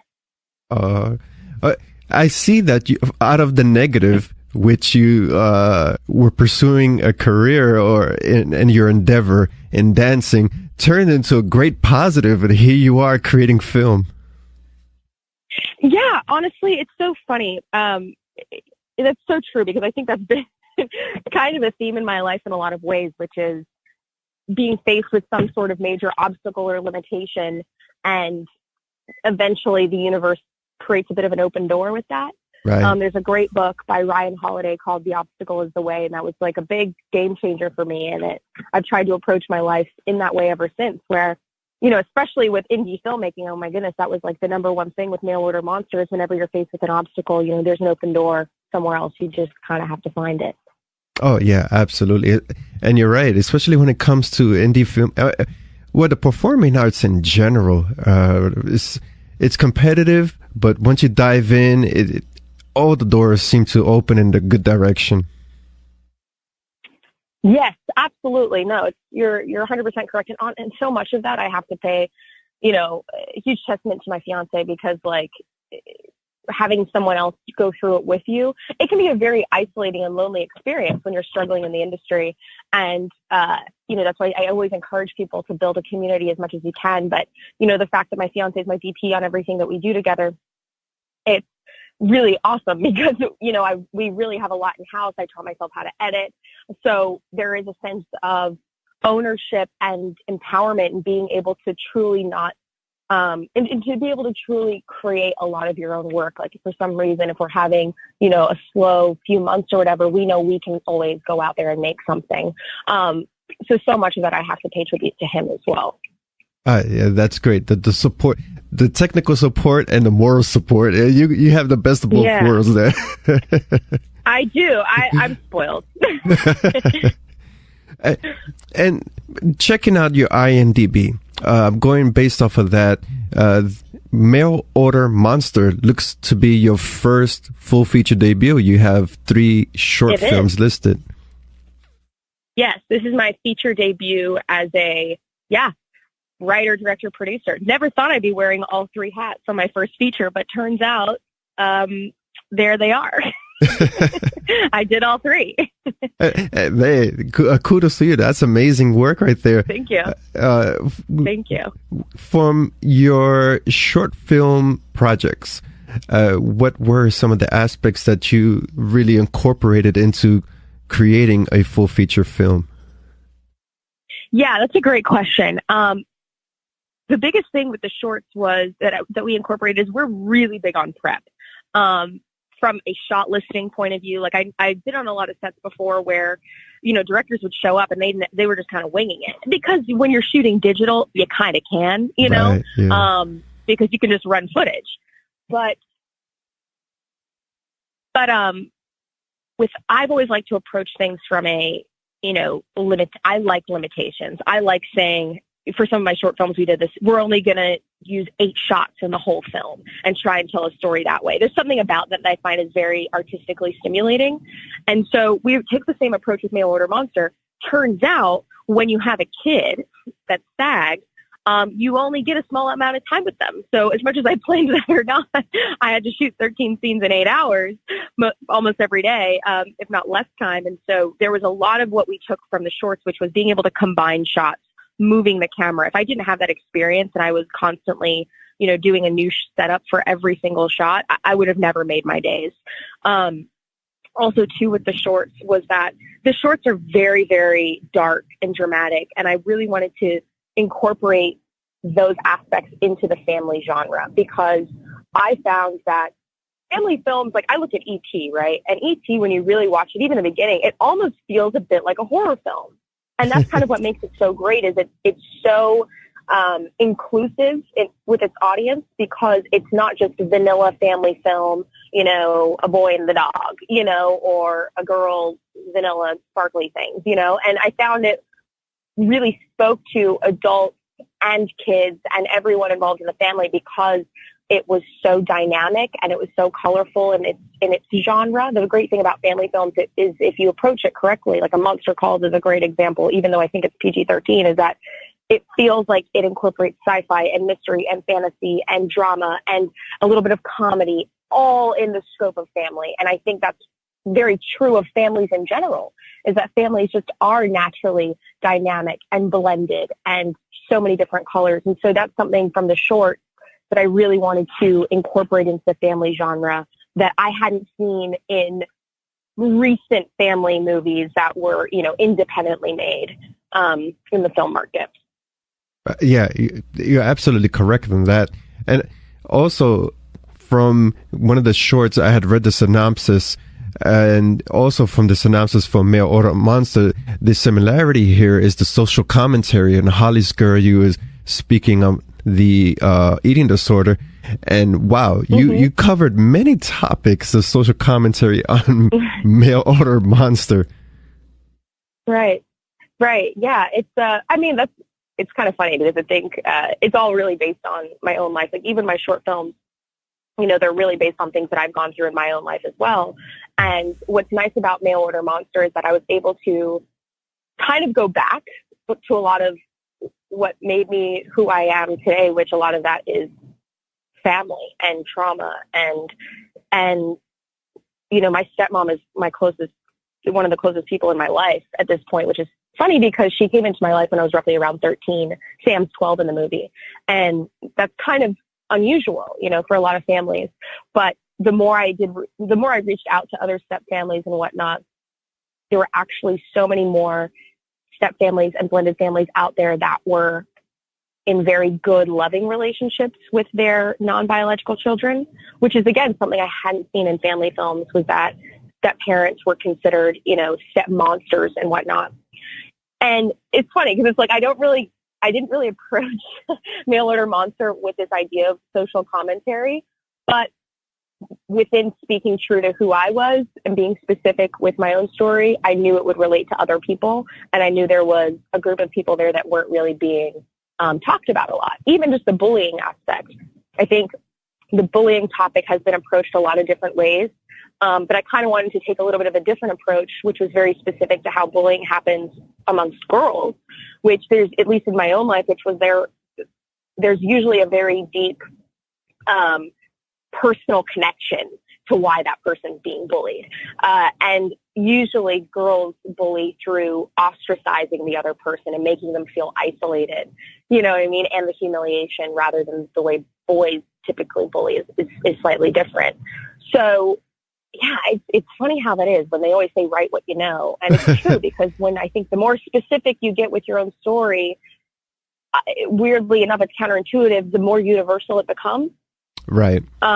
And so that's what I really found. I just tried to stay as true and honest to my own story while also staying within the family genre too. I couldn't get super dark with everything, because then I would kind of miss talking to my audience. I still wanted it to be an entertaining, fun, inclusive ride that had some levity to it. But at the same time, I wanted to touch on some topics where it could create a conversation amongst kids and parents. Right. And the bright side from the commentary here is from one topic, the bullying aspect, we find the protagonist, she gets confidence through the mail order monster, and also from her home, she has a coping mechanism also through the monster for the stepmother coming into her life. Yeah, coping mechanisms has been something that even within Holly's Girl, even within This Is How, I mean, it's I guess the through line amongst all of my films is what helped you survive as a child is what becomes your downfall as an adult. That's really just been what I've based so many of my films off of, because again, that's true to my own life. Right. And I find coping mechanisms something so universal, and again, something so specific. And kids are it's when you're a child where you really find your coping mechanism. And if parents aren't able to recognize that coping mechanism early enough, that can become the detriment of that kid when they grow up, even though it helps them survive and cope when they were younger. So what's interesting about this film is Sam finds a coping mechanism, which is kind of an extension of what she's already been doing to cope, which is kind of isolating herself and drawing and becoming, very into her own imaginary world. But she's able to let go of it, and she's able to come to terms with everything, and become part of the present rather than being stunted by the past and kind of coping in a separate world. So that's something that I really wanted to have, be a very positive ending to this story as well, or positive, just kind of like full circle nature to it, is that it's true in the sense there's a coping mechanism, but at the same time, the importance of letting that coping mechanism go is just that's everything, Right, absolutely, and that's all part of the character structure we have for the protagonist. Is she really develops from Act 1 to Act 3, and that applies to real life scenarios where a child would go through and or find the parallels with this film with their own life. In case in point, my son, my now wife, came into his life as a stepmother. So I could, by watching the film, I could see what he was going through with the isolation, and then slowly easing out and finding accepting rather the new person in his life. Yeah, absolutely. I love hearing that. Oh my gosh, that makes me so happy. What's also interesting too is I've even had people watch this film that were adopted or have adopted children, and they go through the same sort of parallel emotional growth, or they just connect with it in a very similar way. Because there's this feeling of like, what's so specific to blended families is that aspect of choice.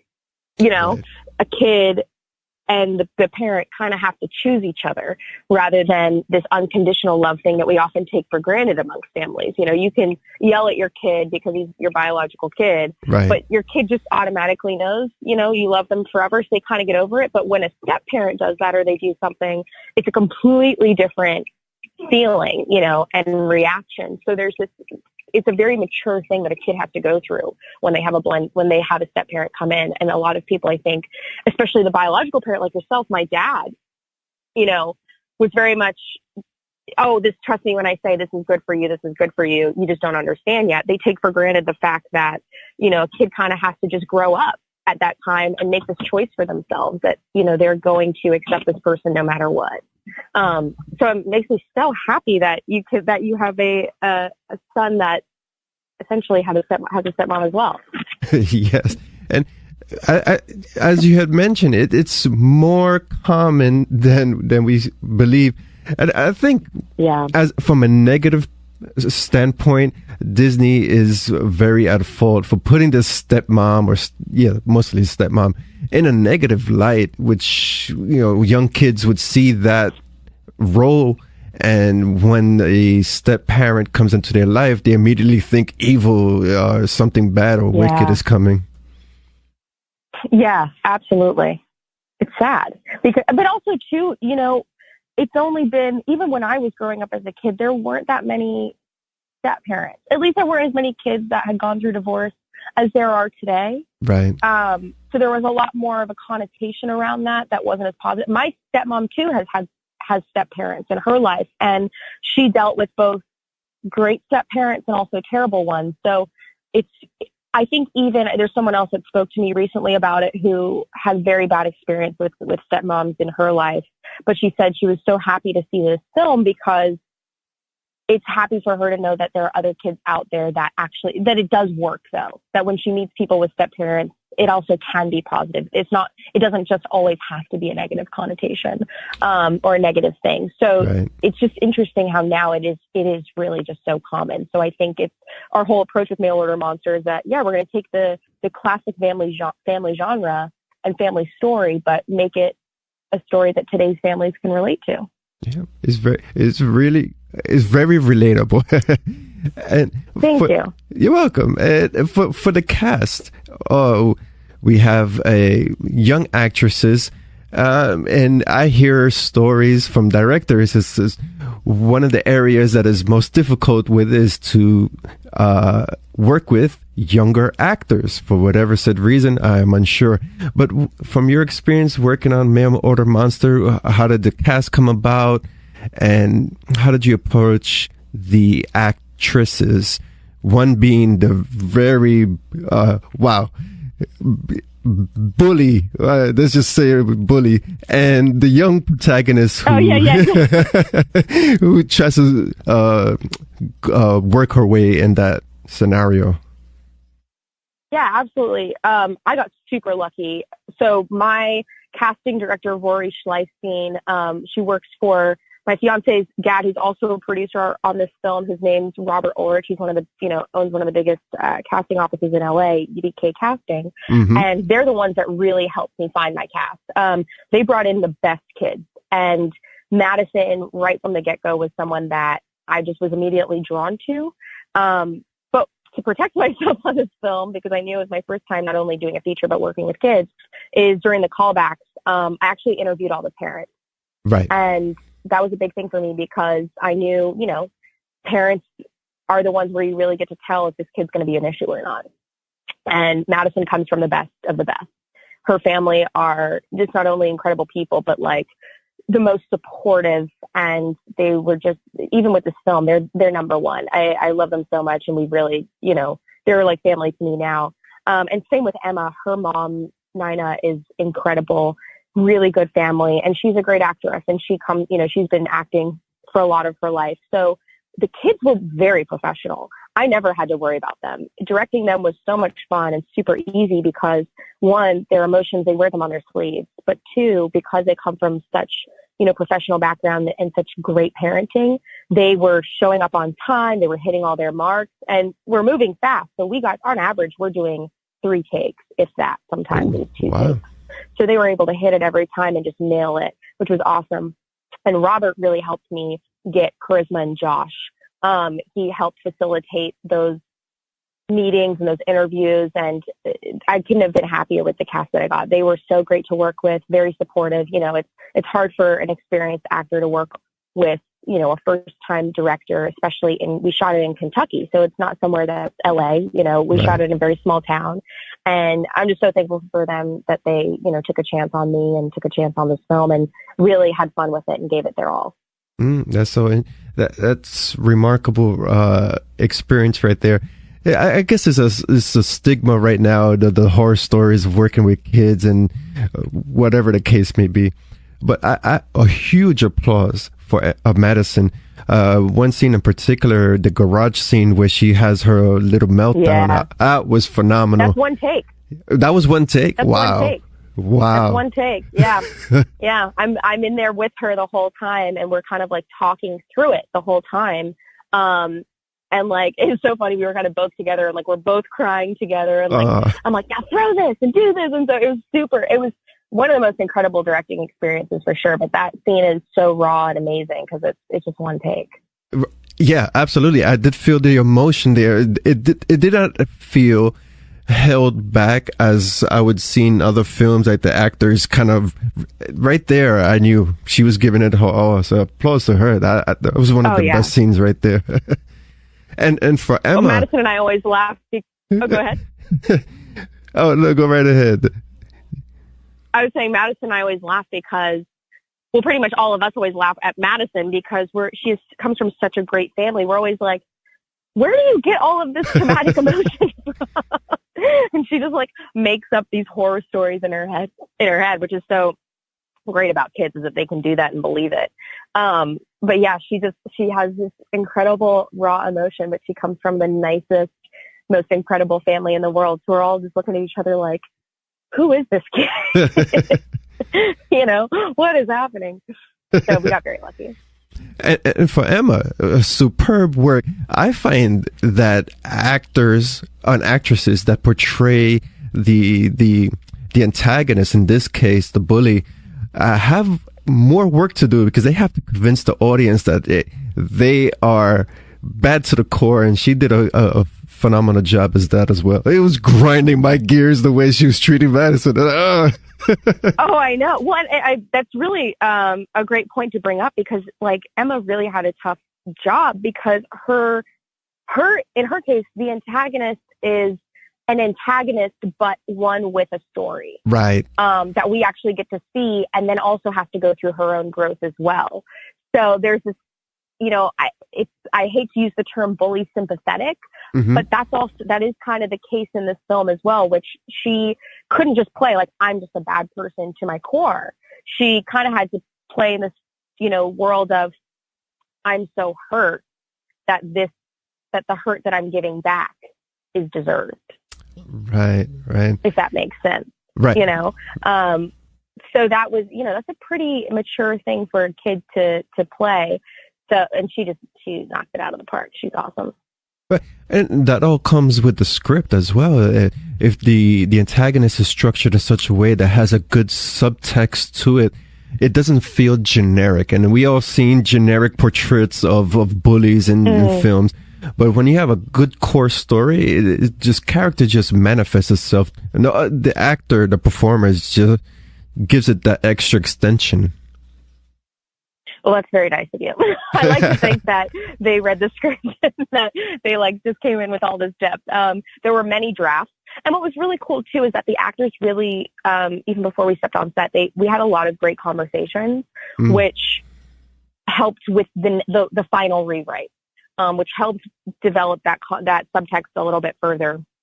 Charisma and Josh were really key with that. But yeah, I like to say that rewriting your script is way cheaper than reshooting a scene. Oh yeah. So I'd much rather, edit, have people rip apart my script left and right and get that thing down as solid as I can than have to go spend a bunch of money for pickup scenes and reshoots and whatnot.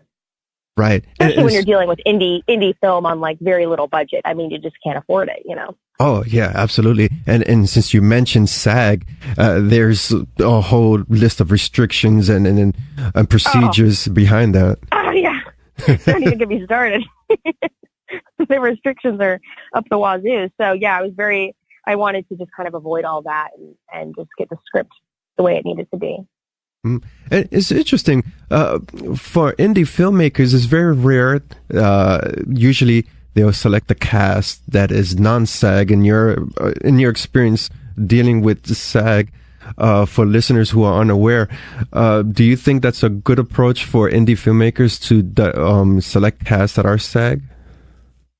Honestly, it really depends on your goals. I mean, for us, we wanted name actors, but we also I wanted kids I wanted to see everyone. I didn't care if an actor was SAG or non-SAG. I mean, we had plenty of roles in the film that we tapped heart lead, which means we made them, they were non-union and they worked on the film. Right. But, in order to be an independent film that actually stands a chance in the film market, we had to hire name actors, and you just can't hire name actors. They don't exist that are non-union. At least unless you're hiring a YouTube star or something like that, but I'm sure they're all SAG now too. So, we went through everything. We went through everything the proper channels, the proper way. We did it textbook. Again, my first film, I didn't want to burn any bridges with anyone, and I didn't want to come across as scammy or anything like that. So I did everything by the book and just made sure to keep that budget as tight as possible, while at the same time, going through, making sure everyone felt comfortable that we were doing everything correctly, because, SAG exists for a reason, and these actors have taken chances on a lot of first-time people that have burned them in the past, right. Either with pay or safety and whatnot. And I just, as much as I'm in this for this film, I'm also in this for the long run, and I don't want to build a bad reputation with any actor. Oh, absolutely. That does 100% clear. And with the script, you mentioned that it's best to deal with the script than to do multiple takes, multiple mistakes, whatever. With table reads, for the listeners who are unaware of the whole procedure of going through a table read with the actors, for your films in general, how does a table read come across with the actors? How long is that session before jumping into the production of the film? Yeah. So interesting I've done table reads before, but with this film, we never got to do a table read. Reason being is we were shooting in Kentucky, and some of my cast was coming from Kentucky and some of my cast was coming from LA and schedule. So we had to go to Kentucky before all the actors because of prep. So I actually never got to do a table read with anyone. So day one, take one of the shoot was very scary. And it was like, is this even going to work out the way I've imagined it in my head? And it did. I mean, I'd done readings, just through the audition process and whatnot. So I knew these people could act. But yeah, I had not done a table read for this film. What I would say, looking back, that I wish I would have done is if I couldn't have done a table read with our actors, I think if you're early on in the development process of your script, in a table read going of the script with some actors that aren't going to be in it, that just that are friends and want to just help you on the table read, because just things will come up when it's read out loud, as everyone knows with table reads, that just aren't there when you're reading. So looking back, I would have probably liked to have done a table read of the script with the actor friends that I had. And maybe if I had one of the actors, like maybe just Madison there. Also the reason but also at the same time, I think you have to be careful with table reads, maybe with kids, because you don't want them getting into saying the lines a certain way during the table read and have that being the same way they're reading them on set. Okay. Because they're inherently going to be different. So sometimes with kids, they can get into a bit of a rhythm with how they memorize and how they learn and how they say the words. They're very repetitive in that way. So in order to it was actually better, I think, for Madison that we were so on the fly and so in the moment with everything, because it allowed all of her emotions to be that way. Whereas I think sometimes with kids, if you almost rehearse too much, they get stuck in the rehearsal and they aren't able to bring anything new to the take. Whereas Josh and Charisma can do that because that's how, they've done it so many times and that's how they're trained. They have a process for that. Right. That does make sense right there. And nearing the final questions for the interview, out of curiosity, this is a question of curiosity. The design for the monster itself, how did that come about? Yeah, great question.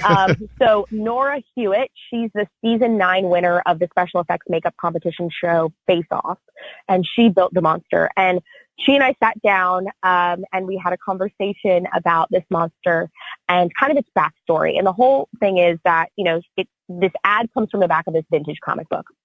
And it's Merlin's Emporium of Monsters and Magic. And it's an old, now, when she gets the ad, run down, toy store type situation that barely has any inventory left. So when they send out these now mail order monsters, it's just bits and pieces of random stuff. Like it's missing things, it kind of is just lopsided a little bit, with its eyes and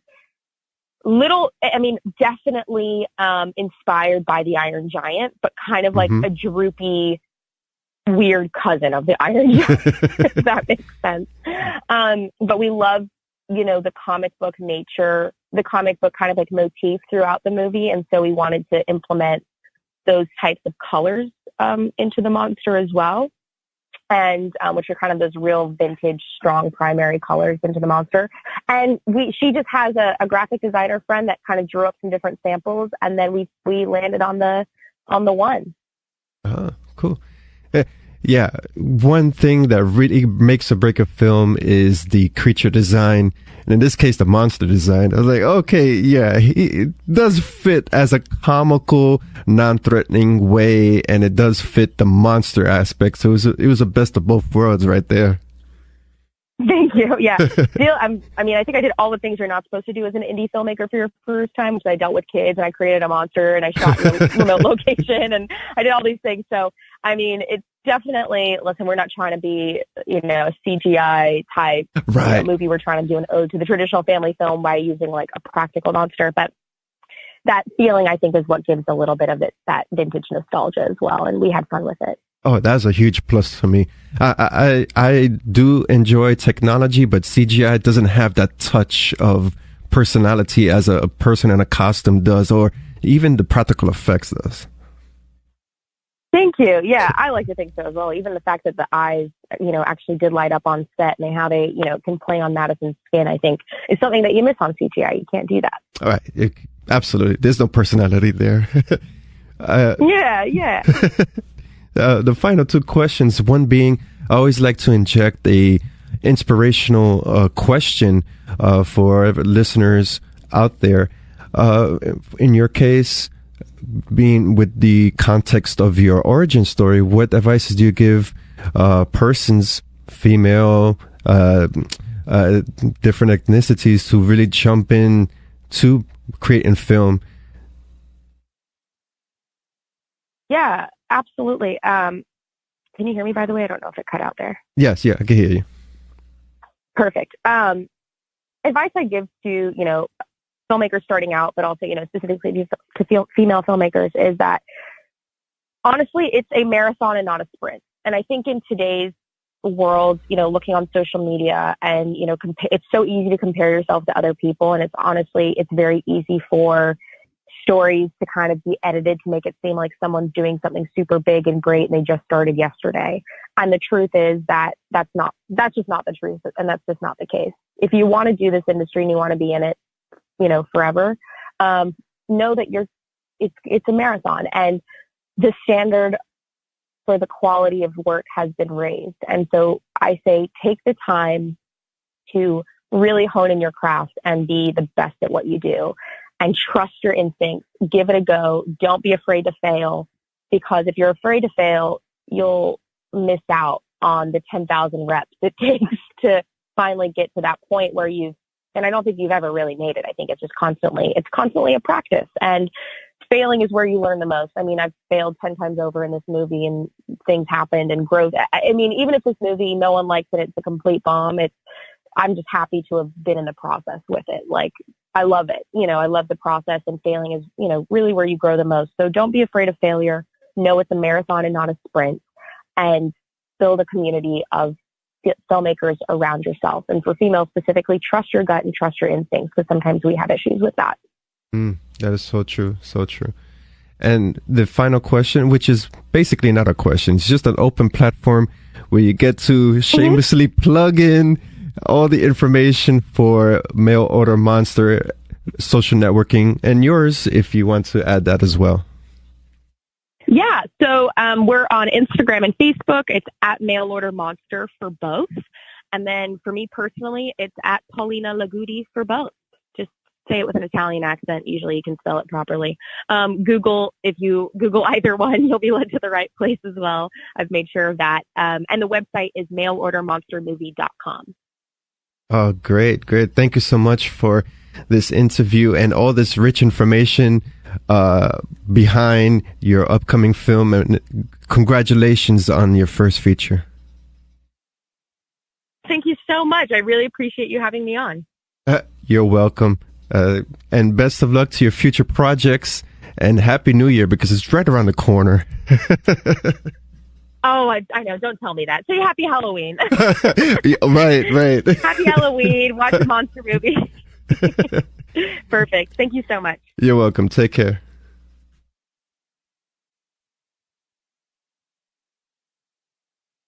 Segment 2 exclusive interview. Director Christopher Moore. I warned you, didn't I? At least you noticed it, and you got out.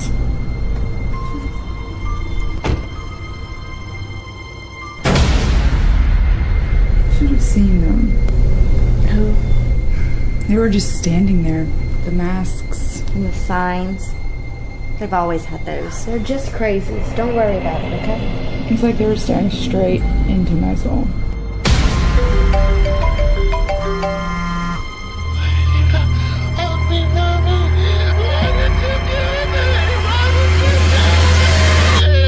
Closing out our exclusive interview segment is our conversational interview with actor, director, writer Christopher Moore. He'll be discussing Moore's feature film directorial debut. The film is titled Blessed Are the Children. It is a horror drama thriller releasing on video on demand. The synopsis for Blessed Are the Children is as follows. After getting an abortion, Tracy Patterson begins to suspect that something sinister is following her and her friends. In this interview, we'll be discussing the subtext of this newly released film, Blessed Are the Children, as well as the production aspects and Mr. Moore's career in filmmaking. I like to give an opportunity for the interviewee to present an origin story, a little bit about themselves, with humble beginnings leading up to the field of the performing arts, in this case, directing and acting, and of course, the film you have released coming up, Blessed Are the Children. Let me think. I started out, I think I was about 10 years old when I attempted to make my first movie. It was not particularly good because in those days, that was about 99, 2000, I guess. And I would use my family's camcorder. I think it was called VHS-C. So it was this very primitive kind of stuff. And this was before home editing was affordable. So what I would have to do was actually cut in camera. And if I wanted music, my mom would be off screen with I think it was like a boombox, and would just press play and there would be music. I mean, it was ridiculous. It was so stupid. And after that, I started to make a few more films up until high school. And then I went to film school at University of North Carolina School of the Arts, and did that for about 4 and came back home. And I was actually feeling kind of creatively, and I wasn't really sure if I wanted to continue doing this. And I started to get more into acting, and I wrote a few plays.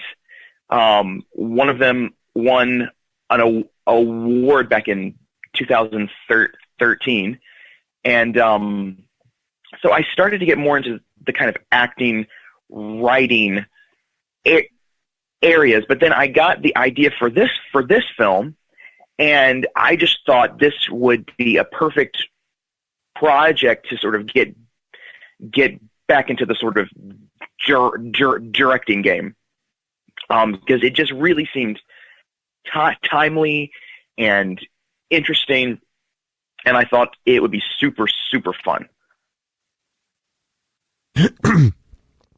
What a coincidence. You begin your origin story with utilizing what you have at hand. I kind of relate to that myself because I used to mix songs together on these old tape decks. And later on, continued my passion with music and music production. So I could relate with that scenario. Oh, that's awesome. Oh yeah, I mean, I would used to hook up two VCRs, and I would make these cuts of my favorite films because my grandmother didn't really like things that were too gory or had a lot of language or sex and stuff.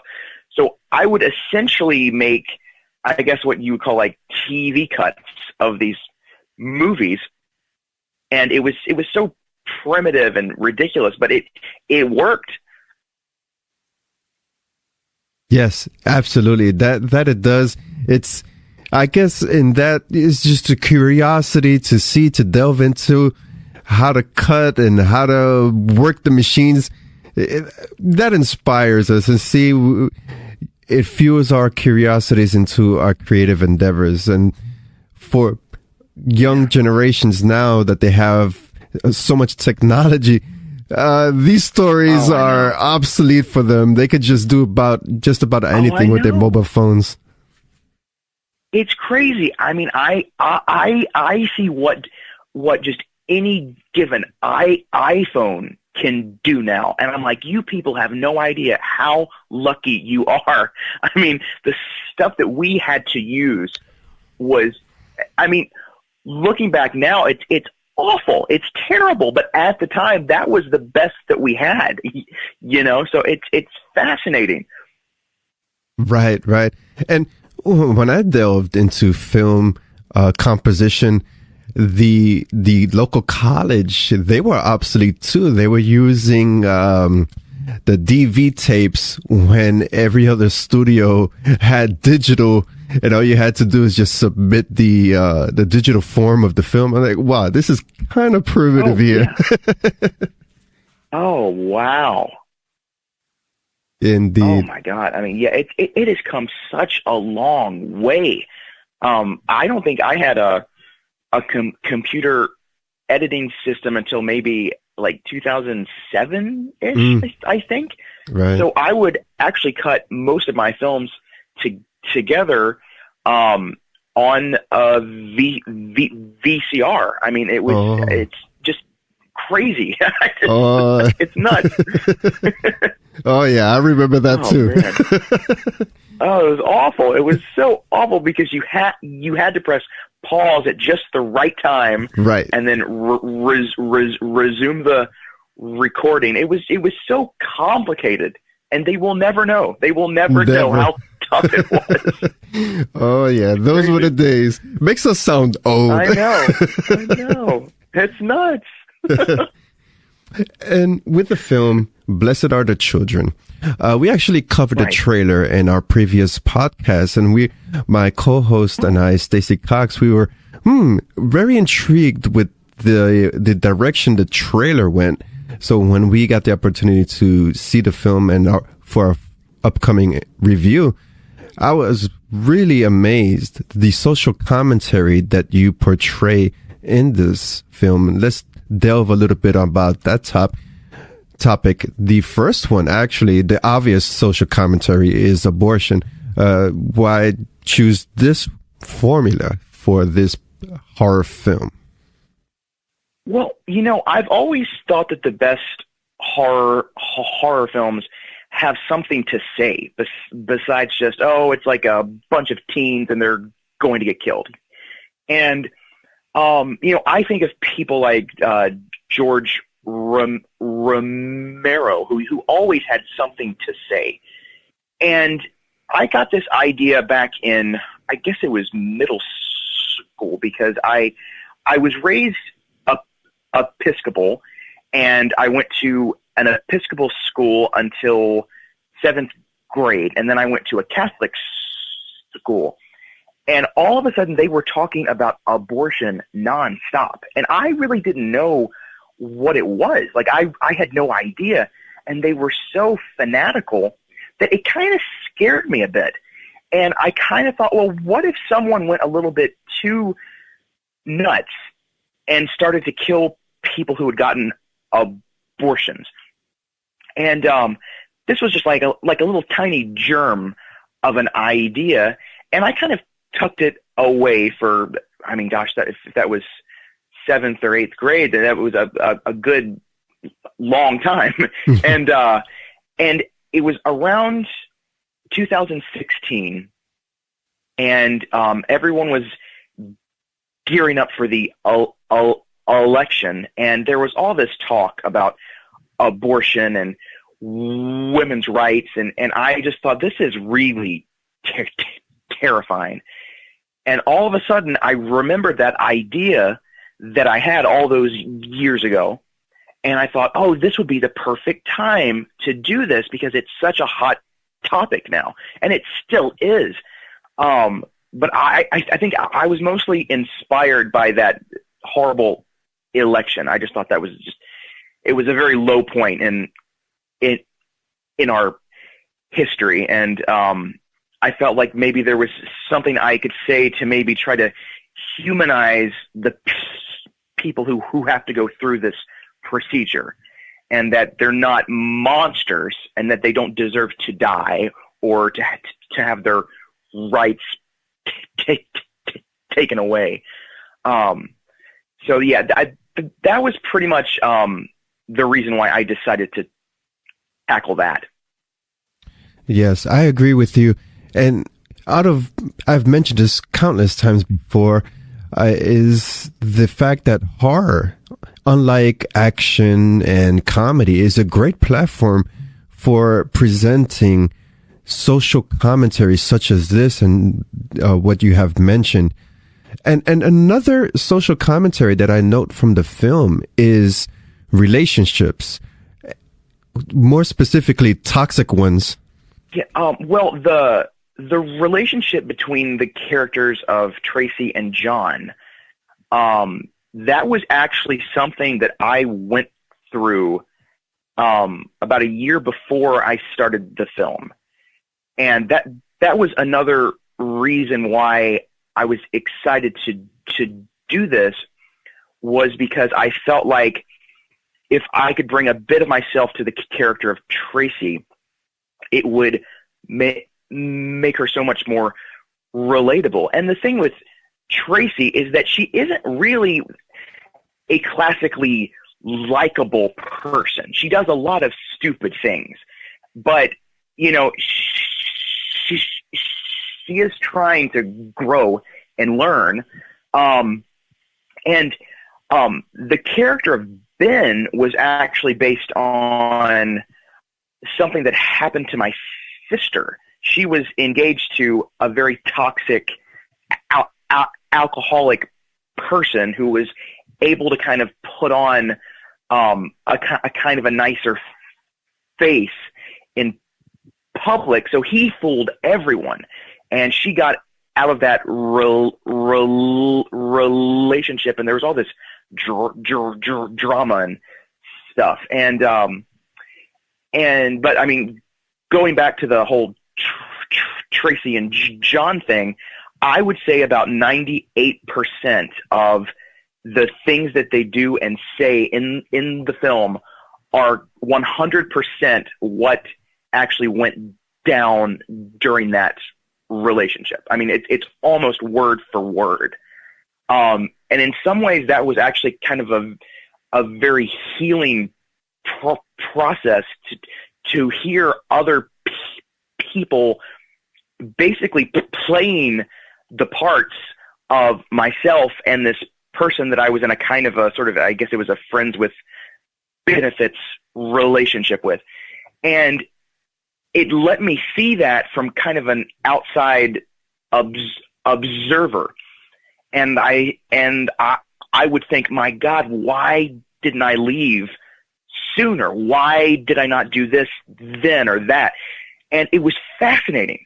But the best part was to watch it on the big screen and have people respond with, "Oh, I can't believe he said that. Oh, this guy's a douche." That was fun, because then I was like, okay, so I've been vindicated now, and I know I was right, you know. So that was fun. Oh, many areas to touch on with that comment that you just delivered. First off, one of the things I gather from that is the healing process, and that's great. And hopefully, persons and a member of the audience watching the film can, because there's so many people in toxic relationships and they are blinded by whatever reason it may be. So watching the film, hopefully something will click. Well, you know, and I always planned it, you know, because I mean, I don't want to give too much away, but of course you've seen the film. Some people might not have, but you know, it seems like the moment Tracy finally is starting to develop a kind of a backbone, it's too late. And I thought that would be kind of, it's almost kind of a darkly comic touch in some ways, where she finally learns and then it's like, well, it's a little too late for you. And so it's just, I feel like, like I said, she isn't the most classically likable person, but I love a character who has flaws and who people can relate to.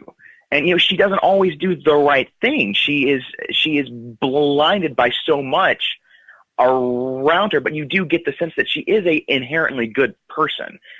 And I hope people can relate to that, because I hate when in movies, especially, the lead is so likable to the point where they don't really seem like they're a real person. And you're like, they have no flaws. I mean, they just wake up in the morning. They have all of their makeup on already. They just, they jump into the shower and they're just happy. And I'm like, I know no one like that. That is not real. Right. So that's one thing that kind of bothers me, I guess. Right. Yeah, I agree. And watching the film, Blessed Are the Children, from the protagonist, I really gathered that her flaws make her relatable with the audience, and that I give applause to that. I really have an astute eye when it comes to these little nuances with the character arc, because remember, as writers, we have to have the character develop from Act 1 to Act 3. Exactly. Mm-hmm. Exactly. And I think a lot of people forget that, especially in a film like this, if you have characters who have no meat on their bones and who aren't interesting, you're not going to care when they're put in jeopardy. You're just not. And I actually went to go see a film last night. It was a pretty big release. I'm not going to say what it was.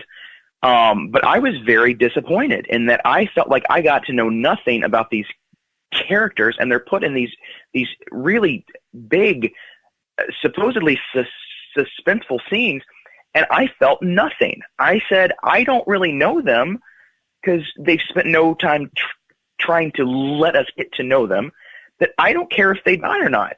And that's not I don't like to feel like that, because it makes me feel so cynical, and I don't like that. I want to feel something when a character dies. I mean, that's a huge thing, and a lot of these films just treat it like it's just nothing. Right, and that's what makes the indie scene, especially for horror, so much entertaining, because filmmakers take the time to craft the characters and the plot, while on the other hand, more mainstream films, some are generic. That's the proper term. Completely. Yeah. I mean, and I think, I don't know if it's something that has to do with market research or test screenings or God knows what. I don't know. But I feel like mainstream films tend to sort of sand down a lot of the character flaws or the rougher edges to kind of make them more palatable to everyone. And I think that's actually doing a great disservice, because I feel like people are going to relate more to a character who's flawed and has a past and has regrets, because no one's going to relate to, Miss Goody Two Shoes. Right. That is so true. And another aspect of the film that really jumps out to me are the antagonists.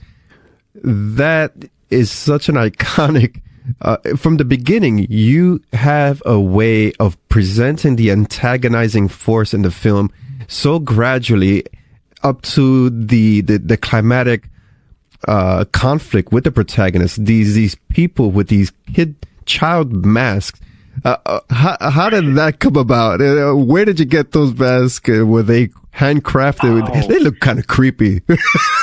They're pretty spooky. Yeah, they're kind of creepy. I had thought about it. I thought, okay, if these people are going to be doing this, I've seen some films like this where they keep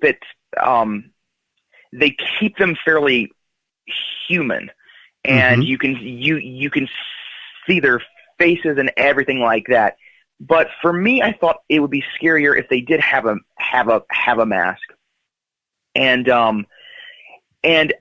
from the beginning, I thought that a baby mask would be terrific. But I thought, does anyone, sell those or what? And I found some on eBay, and the great thing was that each one had a different expression. So there's one that's kind of shocked, and there's one that just looks really angry and stuff like that. And then I thought, oh, that would be cool, because then each one kind of has their own personality, I guess. And but I actually did come up with backstories for all of the villains. I think one of them is a school teacher. I think one works as a church reception of this whole thing planned, because I thought that's so creepy that behind these masks could be the most normal, everyday people. I think that's so scary. Right. And the regular average horror viewer, would that capture what masks, the symbolism of masks mean in a horror film, in a slasher film? Yes, there is the anonymity, and there is also the human aspect. But in your case, the mask, they convey emotions, and sometimes that emotion is anger or sadness because of the abortion theme. Right. Yeah. It plays out so well. Just to emphasize that particular aspect, a social commentary of the film. Oh, thank you so much. And also from the film Blessed Are the Children, we have a multi-layer psychological presentation that goes involved with the characters, with the antagonists, with the whole problem.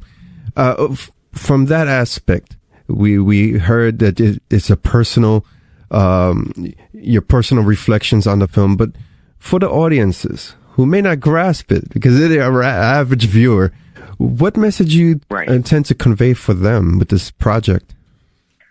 Well, I remember when this was first announced, we got a lot of comments saying, like, what is the angle here? Like, are you like pro-life? Are you pro-choice? Are you saying that people who have gotten abortions deserve to die? Like, what is your angle here? And I can see where they're coming from, because a synopsis or a poster or a trailer can't really show the nuances of the film. And for me, I hope that they come away from the film with the message that that no one deserves to die for a sin, if it is a sin.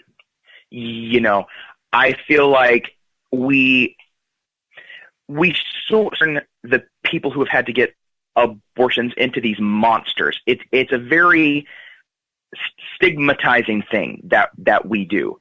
And I'm trying to show that these are real people. These are real women with feelings, and they have dreams and goals and hopes. And that was always my intent, was to show that these are real people, and that it's not an easy choice to make. No one wants to get an abortion. It's and for me, the killers in the film represent people who are, for some ungodly reason, trying to tell women what they can and can't do with their own bodies, which I think is ridiculous. Right. So that's kind of what I would like for them to get from the film. And I hope it's just a really fun movie at the end of the day, and I hope it doesn't come across as preachy or ridiculous.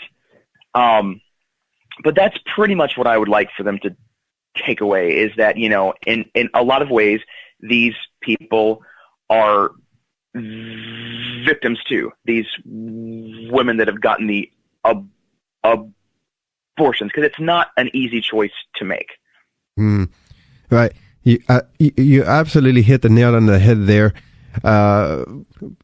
Being that the antagonizing force do serve as a metaphor for the current stage political landscape that we have right now, especially with the Me Too movement. Boy, do they ever. They say timing is right for a film to be released, and the timing is right for Blessed Are the Children to be released, even if it's an indie release. The landscape that we are right now, it just fits perfectly. It's so scary. It is terrifying. And I read one review of the film, and they said it was the most beautiful thing I had ever heard. And it wasn't even intentional on my part, but looking back, it must have been some kind of subconscious thing, I guess. And they said that the ending of the film is a representation of where we are now, where we think we've vanquished some kind of evil, and then there's just more and more problems that just keep coming up. And I thought that was so interesting. And it wasn't my intention, but maybe subconsciously it was. But I just thought that was so neat, because it does speak for our time so much. And I hope that, 20, 30, 40 years from now, someone will watch this and say, wow, that's kind of dated. I mean, people aren't like that nowadays. I would love for that to be the case. Absolutely. And it's true. These issues have been around for many, many years. And when I first seen the trailer for Blessed Are the Children, right away, the short film Pro-Life, that was part of the Masters of Horror anthology. Right, yeah. It was directed by John Carpenter, and that came to mind. And I say, wait a second, that short film didn't quite have the impact, although the themes were at that moment. But now, since the themes are more online, the Me Too movement and so on and so forth, then you have your film, it would have and garner more conversation. I hope so. I really hope it does. And it's strange because, I'm not a woman, so it will never directly affect me. And yet I have friends who have gotten abortions. I have some who aren't allowed to because they live in a place where there's not a clinic. So it does hit home a lot for me, only because I know people who it's personally impacted. But that's all part of being a filmmaker, a storyteller. Is you don't necessarily have to be in those shoes. It does help, but the research behind it and those afflicted by the particular topic, that does convey in the film. Oh yeah. And on the film itself, the production, how long did it take to conceive the film from the initial script to the final product?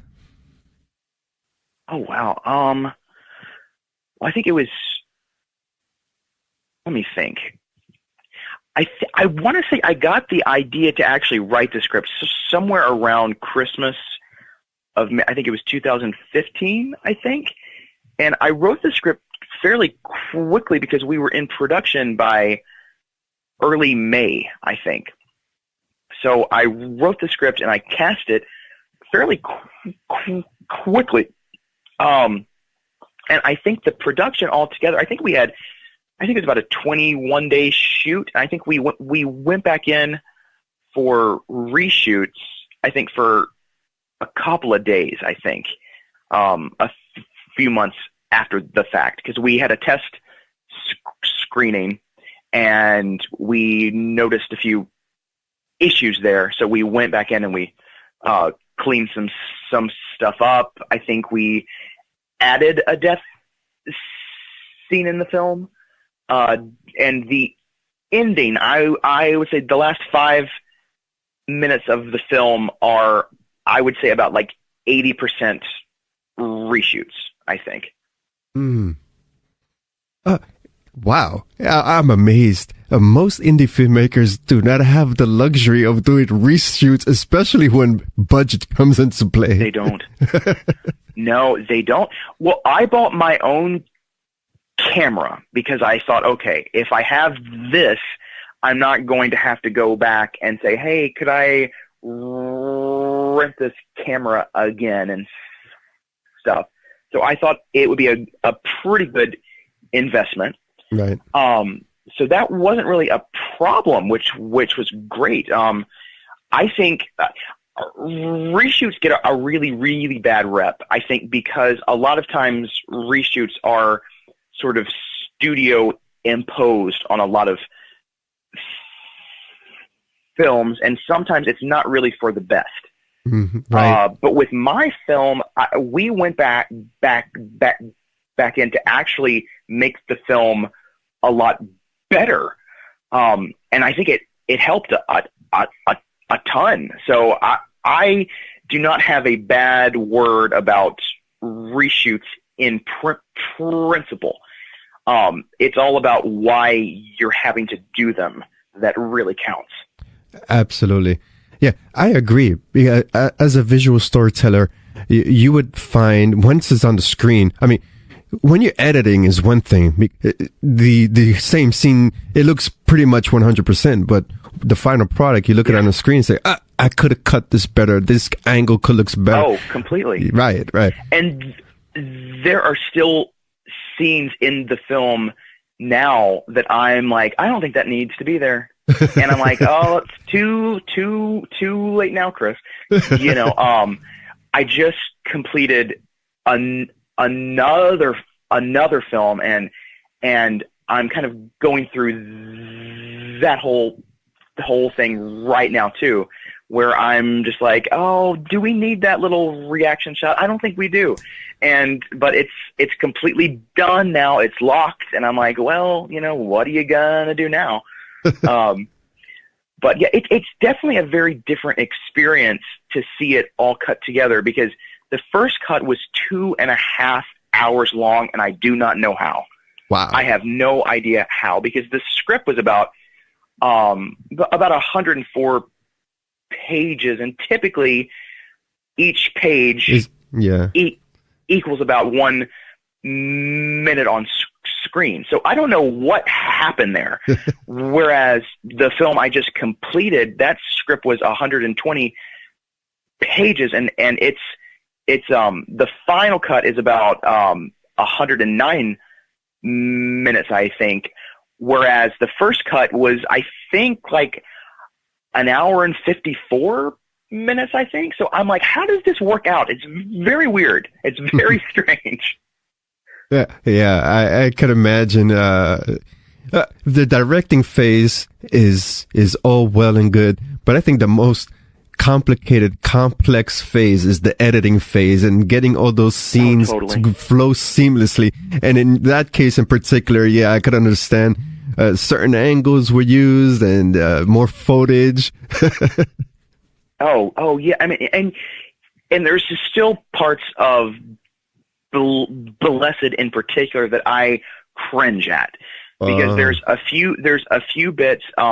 One main scene in particular where we had to dub the entire scene, and it's painfully obvious. It is obvious.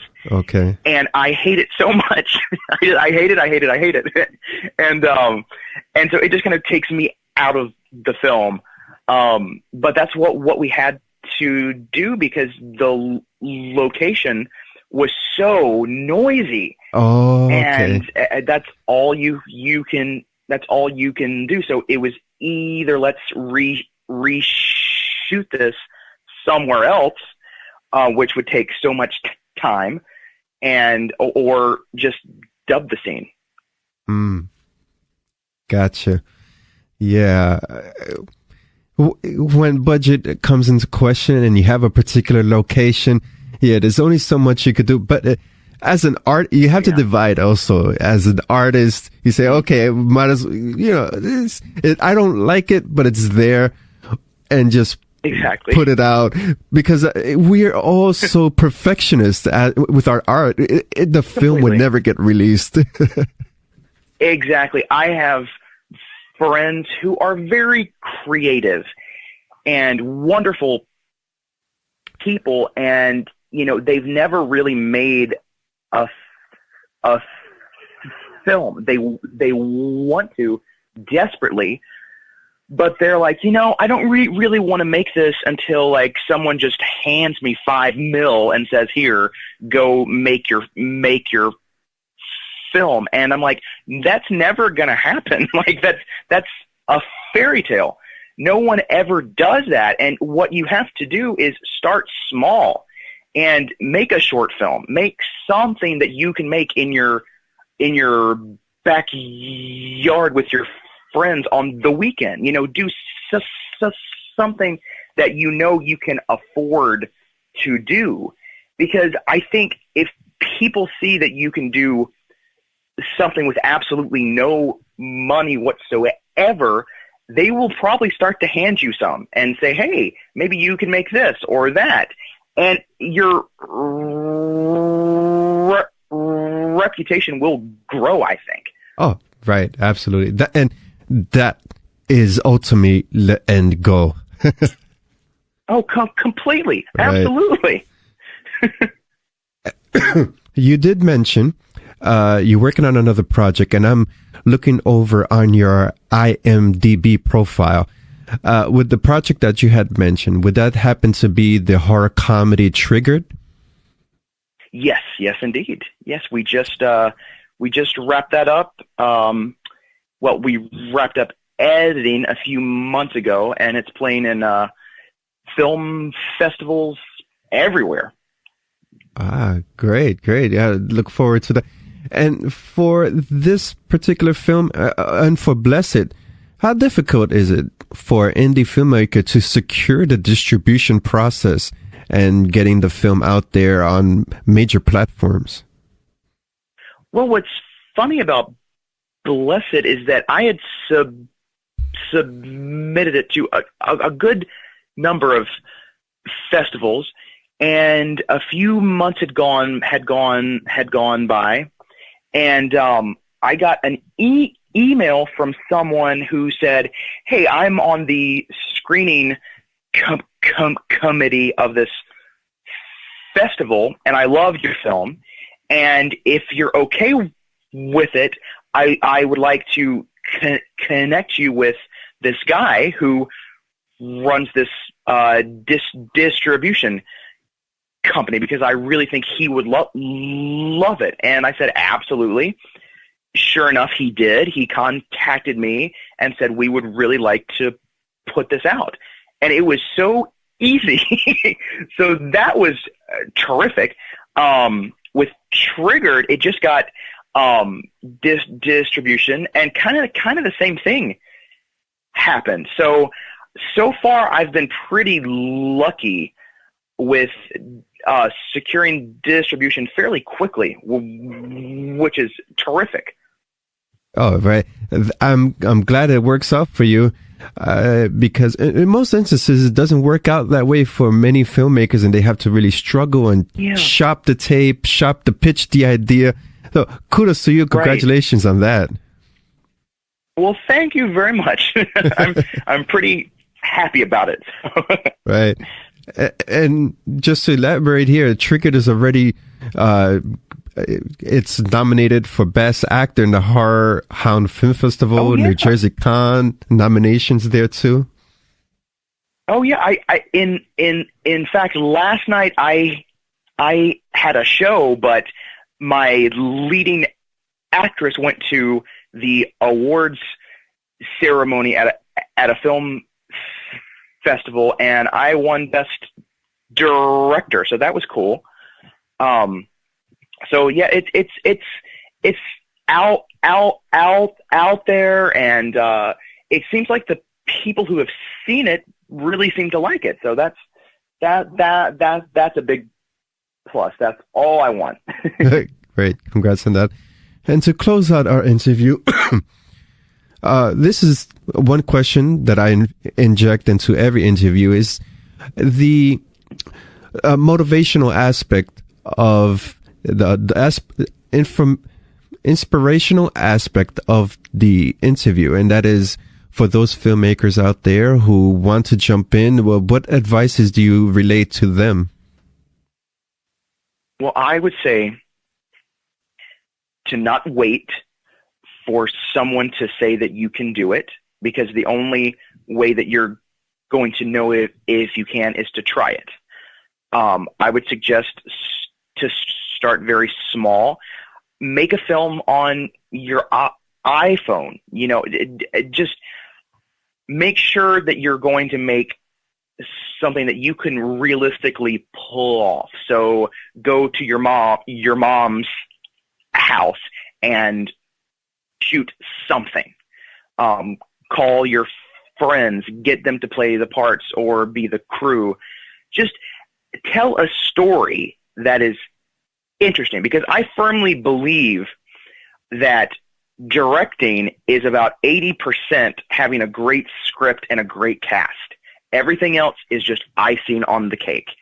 So if you at least have those things, you're on your way. I really do feel like the problem with most independent films isn't the fact that they're cheap or inexpensive or that they have technical flaws. It's because the scripts aren't really that good. And just work on the script. Make sure it's a great story with great characters. That to me is the most important part of any film. Low budget, mid budget, high budget. It's a good script. So always work on the script. I concur 100%. And it's so much truth. Very true. Social networking platforms, your personal or for the film, where can audiences follow this film and your career, actually? Well, Blessed Are the Children. It has a Twitter page, which is, I think it's Children Are Blessed, I believe. And there's a Facebook page, which I think might go by the same name, I think. But if you search, it's under Blessed Are the Children 2016 film, I believe. Thank you for this interview opportunity. Great insights on the film and also your personal infusion into the script and into the character. So thank you. And once again, congratulations. Thank you so much. This was fun.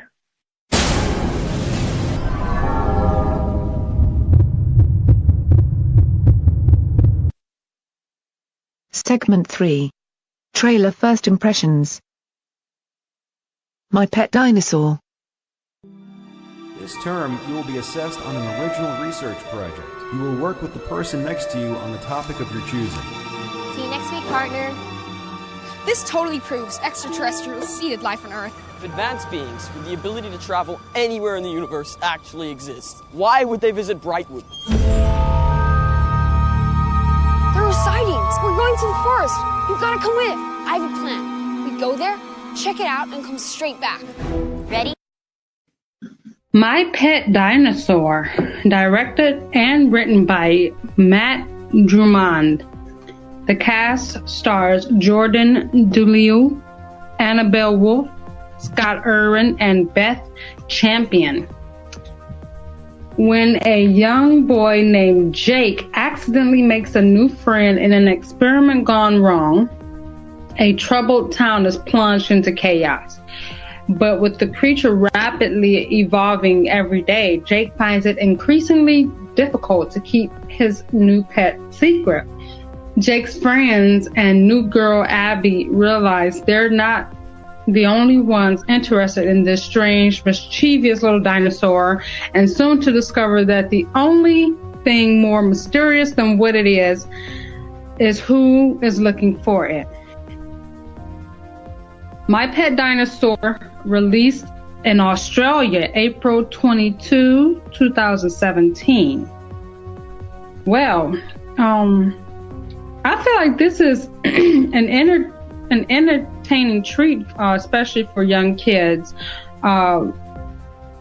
The plot is very interesting.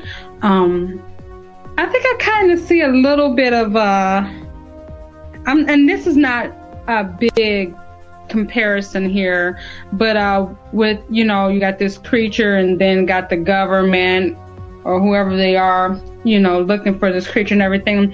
It's a little bit of Stranger Things in here, films like that. So what did you feel about My Pet Dinosaur? Yeah, I have to agree with you that My Pet Dinosaur it's very family friendly. There is no scary elements here that would frighten young viewers. I really enjoyed the dinosaur. It looks cute. As it's growing, it still maintains that cuteness, and as a full-grown dinosaur, you feel connected with the thing. It looks like a triceratops at the end. No, triceratops has 3 horns.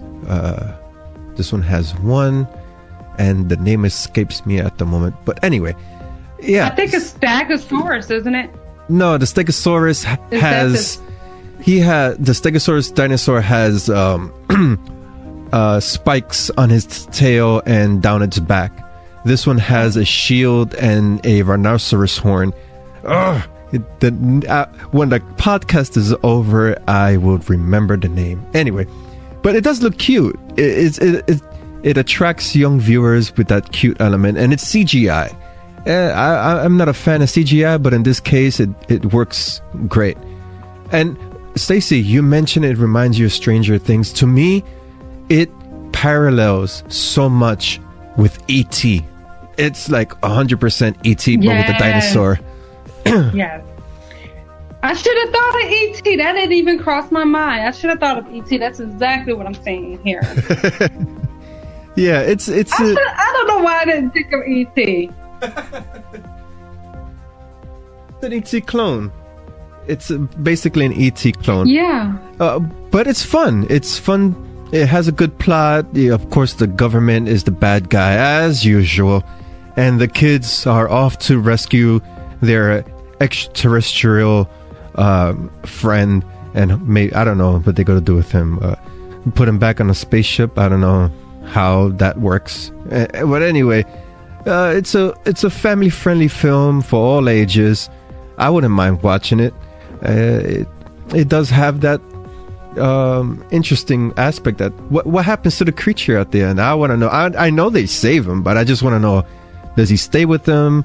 Yeah. Does he go home? Does he meet E.T.? I don't know. E.T. gone home. He goes home. Hopefully he goes home. Like, yeah, I mean, you gotta think about it. Just being realistic. The the backyard is no place for a dinosaur. Absolutely Whether it's not. a baby or a full-grown dinosaur, there's no place for that. It's not his natural habitat. So I feel like with movies like this, at some point, it got to go home. Oh, absolutely. It has to go home and be in this natural habitat, be with its family. It probably got lost. Honestly, it probably got lost from its family. That's Right. probably what happened. Right. It probably did get And lost. it's like, because, whatever. So, yeah. And it has to get back home. It feels like this. It's like, thinking realistically, you cannot adopt this dinosaur. Sorry. Just like you Absolutely could not. not adopt E.T. because E.T. was getting sick. You know, Right. E.T. had to go home. Exactly. He was getting sick from the pollution. That's what it was. Exactly. Yeah, he had to go home. So sorry, kid, but I think I know how this film is going to end, and that's where you will never be a big happy family with this dinosaur. Sorry. Right. Unless they ship him over. Unless they ship him over to Jurassic Park, and then we could have part 3 featuring this little creature right here. Yeah, well, actually, it wouldn't be part 3. It would be for Jurassic Park. It would be like part 5 or 6, something like that. Oh, wow. Because now they got the Jurassic Worlds now, right? They Yeah. they got Jurassic Park 1, 2, and 3. Then that goes to Jurassic World, and then that got Jurassic World 2. And then I think it's like part 3 now. Part 3 isn't it like the Fallen Kingdom or something like that? I forgot. I just lost know it's a count. lot of that franchise is growing. That franchise, every film in that franchise is the same thing. They have a theme park, the dinosaurs escape, people run, they stay whatever, free or on their island somewhere, and that's it. End credits. Well, for this film, My Pet Monster, I'm just curious on how this dinosaur is going to wind up. I know the government is going to be outsmarted. How? I do not know. By a group of kids. Well, that's movie. That's the movie for funny, you. Though, how films like that's funny how films like this, the kids always outsmart the government. Right. It's so Exactly. Being that the government. You just got had by. Yeah. It's like you just got by a bunch of kids. Yeah. Only in the movies. Yeah. It does not happen. Yeah, in real only life. in the movies, of Yeah. course. That don't happen. But hey, it's nice to see that it was like you got. But overall, My Pet Monster is cool. It's a pretty cool movie. It's one of those films that you could sit down with the kids and watch, have a good time, and put them to sleep. And Lyric would enjoy it. oh, of course, right? Yeah. They would not have E.T. I think this would be a good replacement for modern time.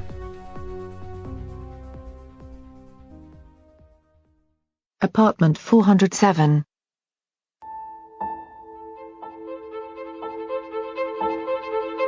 Why do angels need glitter? Well, I guess they needed to light our way. Have you ever been stabbed, Isabel? It's like a wasp's sting. Burns. It never cools down. It just gets hotter. I can't do it.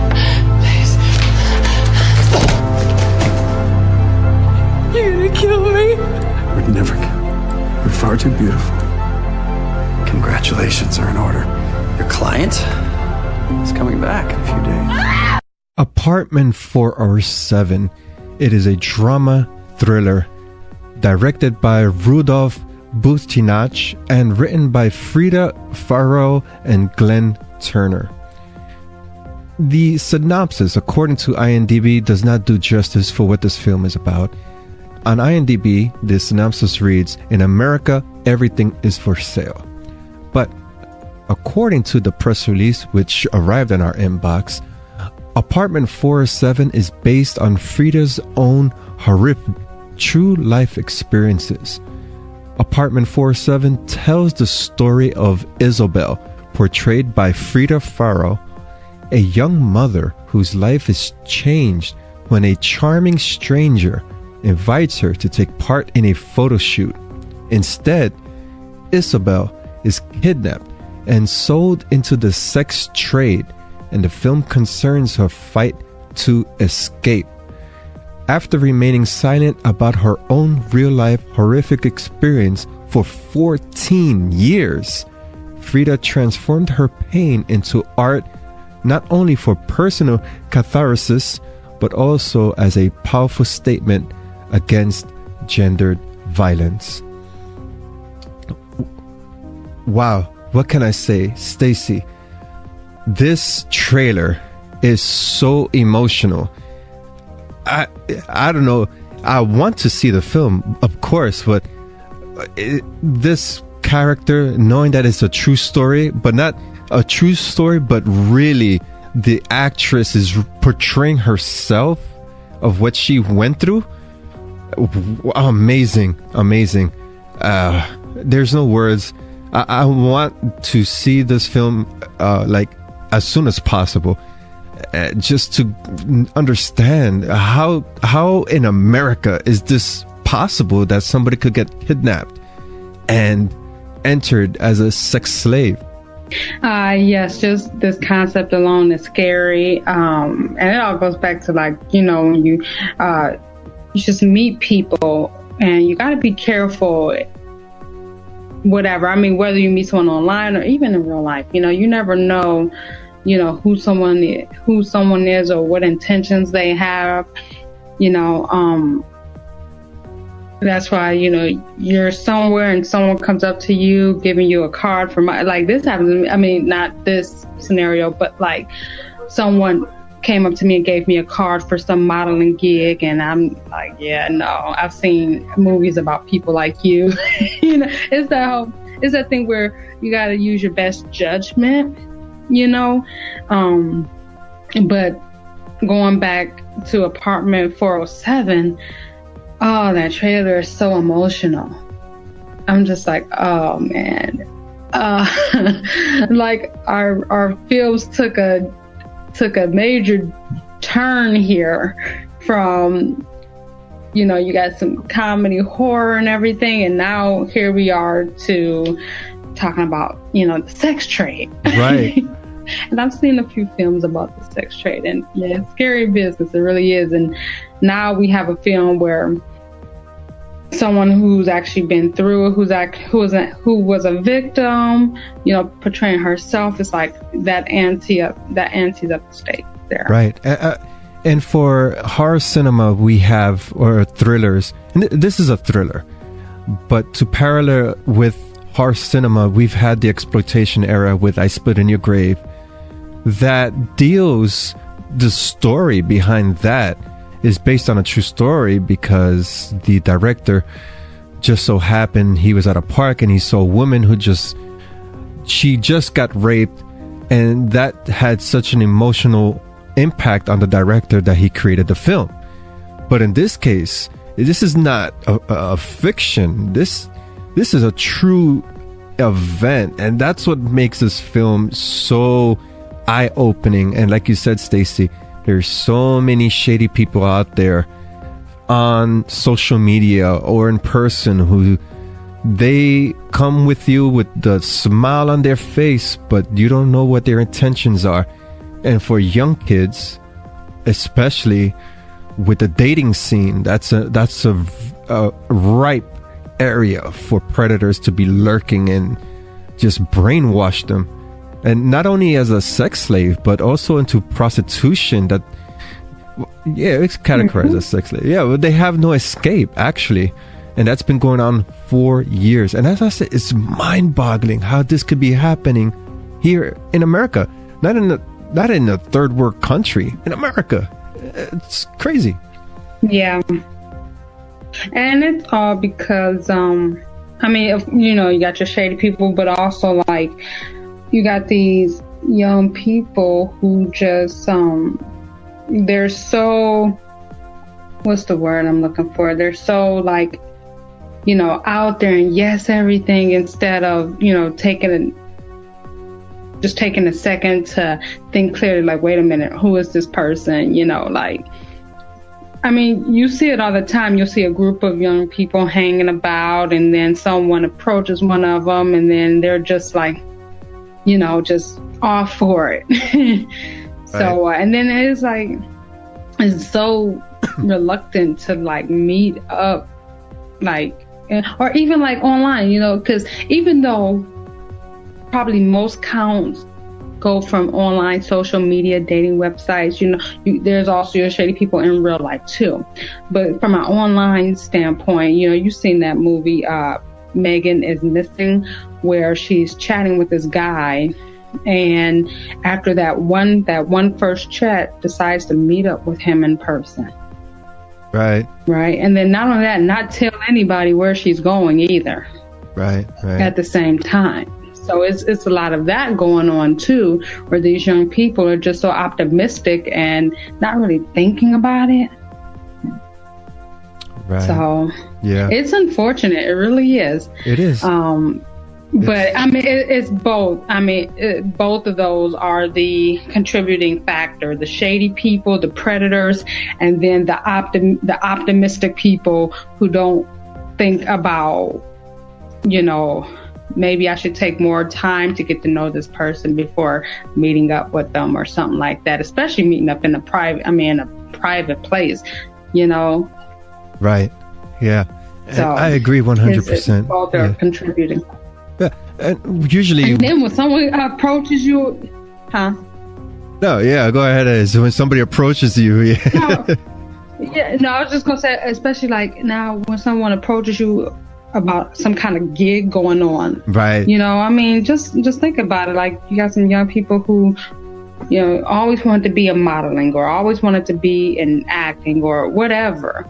You know, got this random person coming up giving you a business card, and without even thinking or, you know, even talking over with someone else, you just go on to it, just, you know, without doing that background check and everything.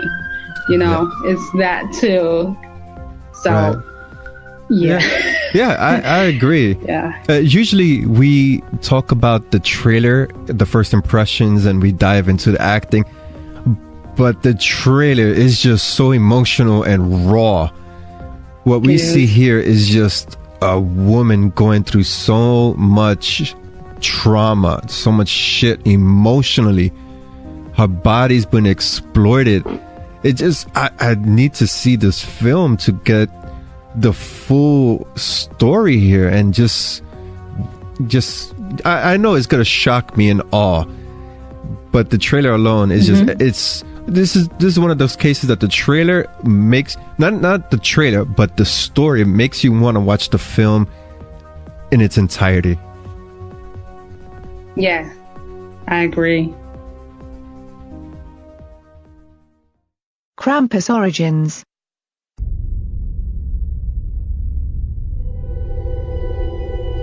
And what of your husband? What do you approve of his pretty young wife tending a gaggle of unfortunates? What's alchemy? Miss Lena told me about it. It's just a bit of fun, ma'am. Potions and spells. It's blasphemy. Who's he? He arrived in the dead of night. Where are you from? The servants of the divine, where the fairies had conjured a being of pure evil. For all of us in the gravest of danger. Krampus Origins, directed by Joseph Mba, written by Robert Conway. The cast stars Maria Olsen, Anna Haar, Amelia Haberman, and Katie Peabody. The First World War rages on when a group of American soldiers find a mysterious artifact that can summon the ancient evil of the Krampus. After the men are killed in action, the artifact is sent to officer's widow, who is a teacher at a small town orphanage. The orphans accidentally summon the Krampus and the teacher, and her pupils are forced to battle this ancient evil. So kid, the first thing I noticed about Krampus Origins, aside from the fact this is probably like the sixth Krampus movie, probably even more than that. But In the trailer, Krampus reminds me of Shredder from Teenage Mutant Ninja Turtles. Oh, wow. Is that just me, or I mean, he looks very different from the poster art here, which actually looks like, you know, Krampus, or what we've seen as Krampus in the films and everything. Yeah, I'm like, why does he remind me of Shredder? Shredder is his name. Why does he remind me of Shredder? Yeah, it's. I have no idea. I guess we will have to see the film to get the full understanding of why Shredder is in this film. Yeah, but with that, I would say the practical effects are good. They're commendable. I have to give credit in that area. The practical effects are commendable, and the trailer does show off some of the acting, which is great. I was thinking, oh no, another Krampus movie. Especially on the indie scene, the acting is gonna be B-movie, and the kids are not gonna have that chemistry going on. Yeah, this looks like a film that would hit cinemas. That's the quality of the acting in this trailer of what we see. I agree, and actually, even though I joke that Krampus looks like Shredder, is probably the most intimidating Krampus I have seen. Based on the trailer, because again, like I said, the poster art, I mean, shows him very different. I mean, maybe that's how he looks under his helmet or his body armor or whatever he's wearing, because it looks like he's wearing some kind of armor in the trailer. But on the poster art, you know, you see him how I guess he's supposed to look in his pure form. So, but right, most intimidating portrayal of Krampus I have seen so far. Right. And I do want to see how the story develops. In the trailer, we have little clips here of kids fighting, which falls into the Krampus mythology of misbehaving kids getting kidnapped by Krampus. I'd like to see how everything just shapes up with the plot. The kids delving into alchemy and conjuring up the Krampus. That's a different take. Usually Krampus pops up just like that when kids are misbehaving, but this time he's conjured up like a demon. And I'm glad they didn't use Ouija boards. Oh, that would have been so cliche. Here they're doing well, wait a second. They didn't do a Ouija. They did alchemy in the trailer.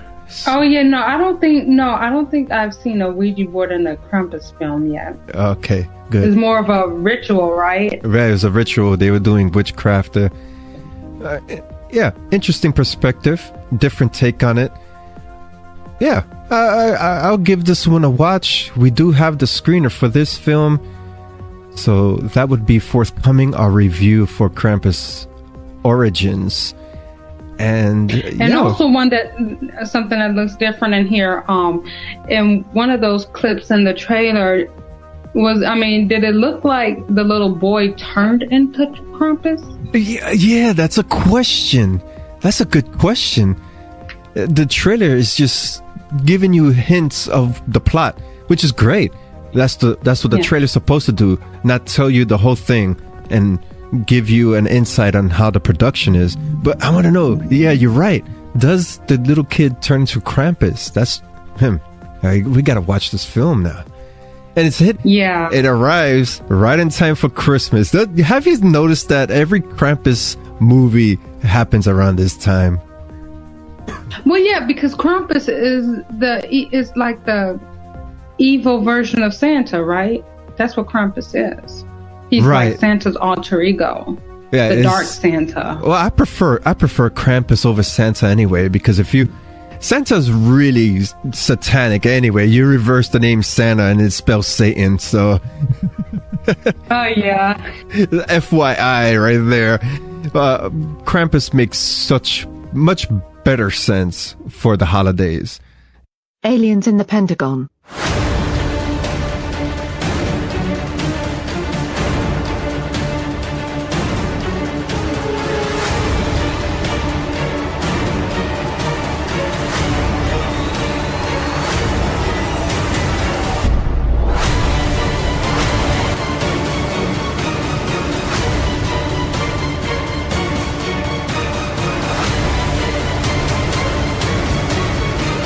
I would say that is the most dramatic montage in a trailer ever. I just have to say that.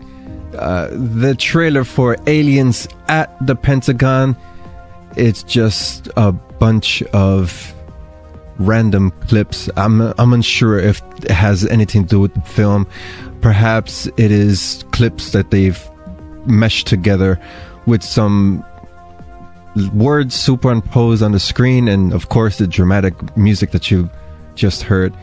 So what is Aliens at the Pentagon? Well, it's a 1 hour 10-minute documentary, the latest documentary from The Orchid. The Orchid is a film distribution company that they dish out documentaries on the supernatural, mostly on aliens and alien conspiracy. The synopsis for Aliens at the Pentagon reads as follows. For years, the US government denied they investigated UFOs, so when the existence of a secret Pentagon program to study the phenomena was revealed in late 2017, the bombshell revelation made headline news around the world. The Pentagon's classified UFO project was so cleverly hidden, it didn't even use the term UFO in its title. Known as the Advanced Aerospace Threat Identification Program, AATIP for short, this multi-million-dollar classified program researched and investigated UFOs, with even Congress knowing nothing about the super secret unit. Aliens at the Pentagon is written by J. Michael Long, with writer Nick Pope. Nick Pope also stars in this documentary. Stacy, wow. I know there was so much information here with these clips. Also, these clips that we're going to embed them in the podcast notes, so do check them out for those listening. Let me hear your point of view. You have a good insight on these clips. What did you gather from this? What I've gathered was it's overwhelming. Right. I mean, the clips themselves are intense. They look like, news pieces and just, all like informing the viewer of, whatever's going on. But it's intense. I couldn't really. It's deep. It's deep. It is. It's just like, how can I, this is overwhelming. And now this isn't even the overwhelming that we talked about before in Pappy's world. This is a whole different world of overwhelming. Right. It's so much information. For someone who has studied ufology as a kid, followed up on the latest news, and even followed good, because there's good news platforms on YouTube, but there's news platforms that they present fake footage, fake news, but there are others that really delve into real footage that people submit. Everyday people, they see something in the sky. Well, anyway, I can relate to the content in Aliens at the Pentagon. Some of it is news I've heard before. Some of it is insightful. Overall, that's why I had asked you for your opinion first. I think Aliens at the Pentagon has so much information.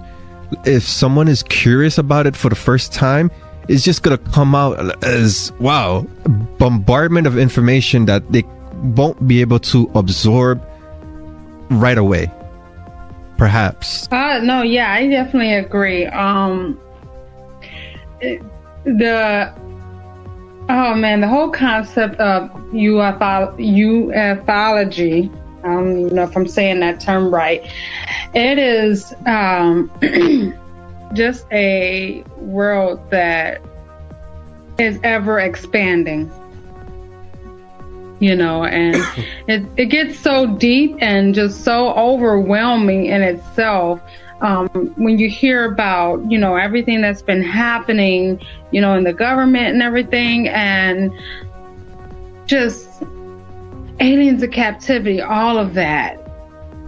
It's so intense.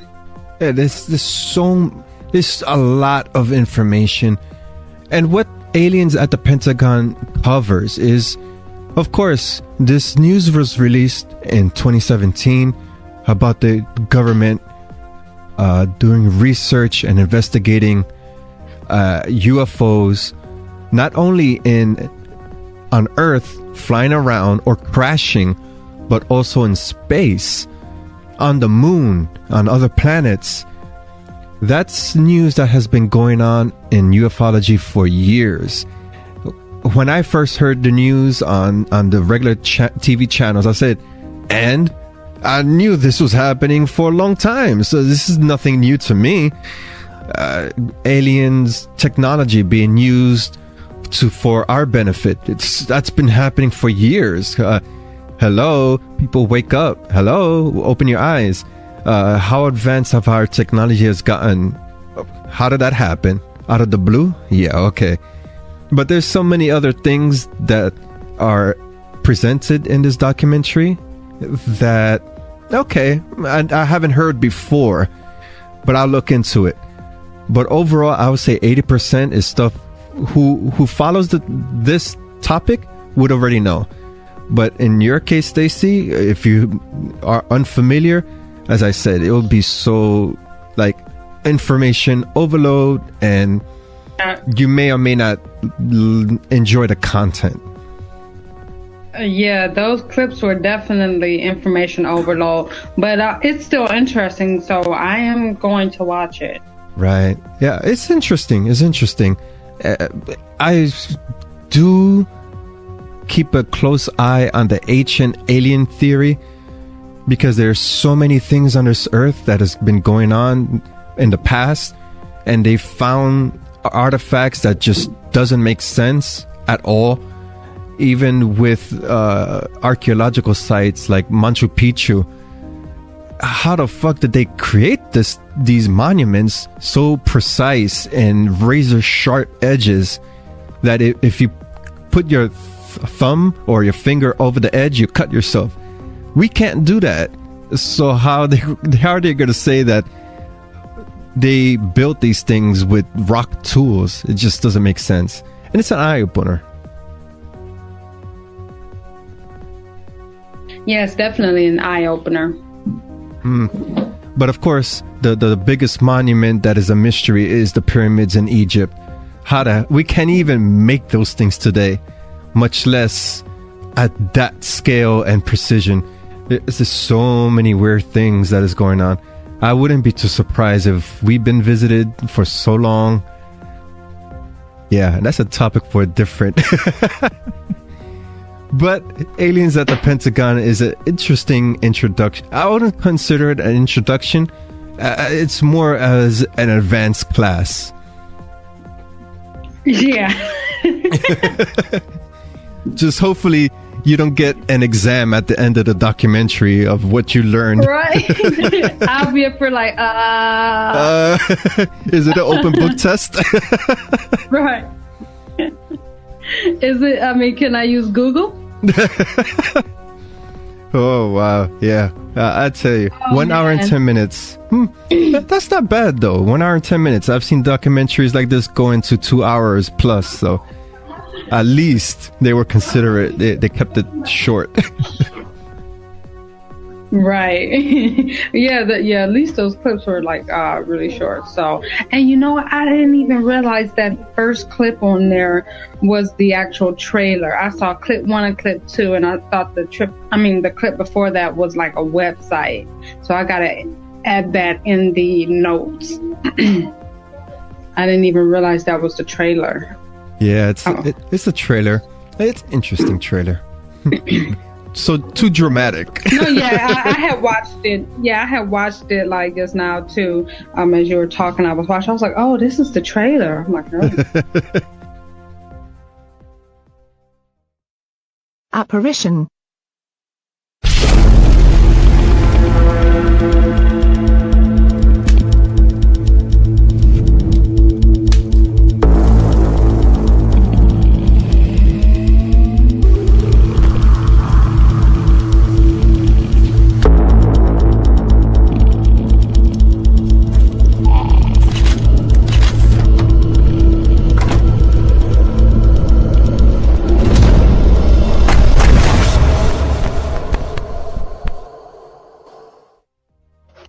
Apparition is a first-person horror game where players play as a paranormal detective looking to find evidence of the paranormal.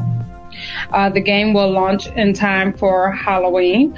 It would be $9.99.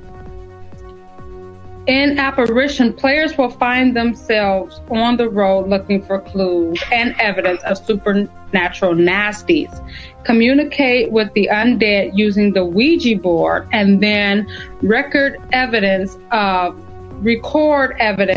the spirits with your camera and audio recorder. Explore the supplies and evidence of the paranormal. The more evidence you gather, the more points you will gain to unlock new equipment. Be wary, however, these restless spirits are dangerous and you have no defense against them if they find you. Oh, Ken, this sounds really interesting. I mean, that teaser trailer was all over the place. I mean, it was like different images combined. I didn't know what was going on exactly. All I know is I saw a Ouija board and then it just took off from there. But reading the synopsis and everything, this actually looks very entertaining. And here we talk about the Ouija board for like the 100th time, but being in a video game, what do you feel about that aspect? Yeah, it's for video game, I would say it's not as cliche as it is in film. And there's room that you could just go in so many different directions as opposed to a film. And in this case, the atmosphere is so tense. The first person aspect, he's holding a candle. He's not holding a weapon or a knife or something like that. It's a candle. So it just gives me the impression that it's a regular average person investigating ghosts or the supernatural. And that last scene where that creature just burst through the door is like, whoa, okay. There's a lot of jump scares in this game. It's something to look. Yeah, I would play this if I had the time. God, I don't have the fucking time to play games. But this is a game I would play, and for $10, it looks pretty. It looks really polished. Oh yeah, I agree. I will play this as well. And it looks like this would also be great as a VR game. And right. It looks like that would actually make the experience even more terrifying. Right, yes. Well, that's a totally different conversation right there. VR. Wow. You're right. I agree. It would be amazing to have this on VR.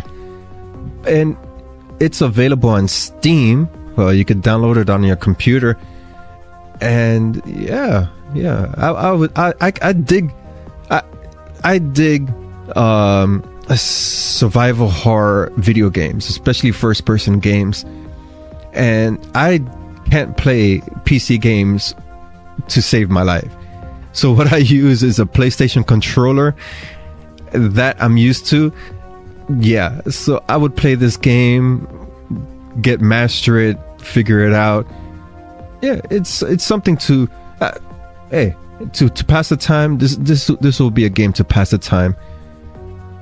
I don't think there's that much gore in it, so I think it's just spooky atmospheres.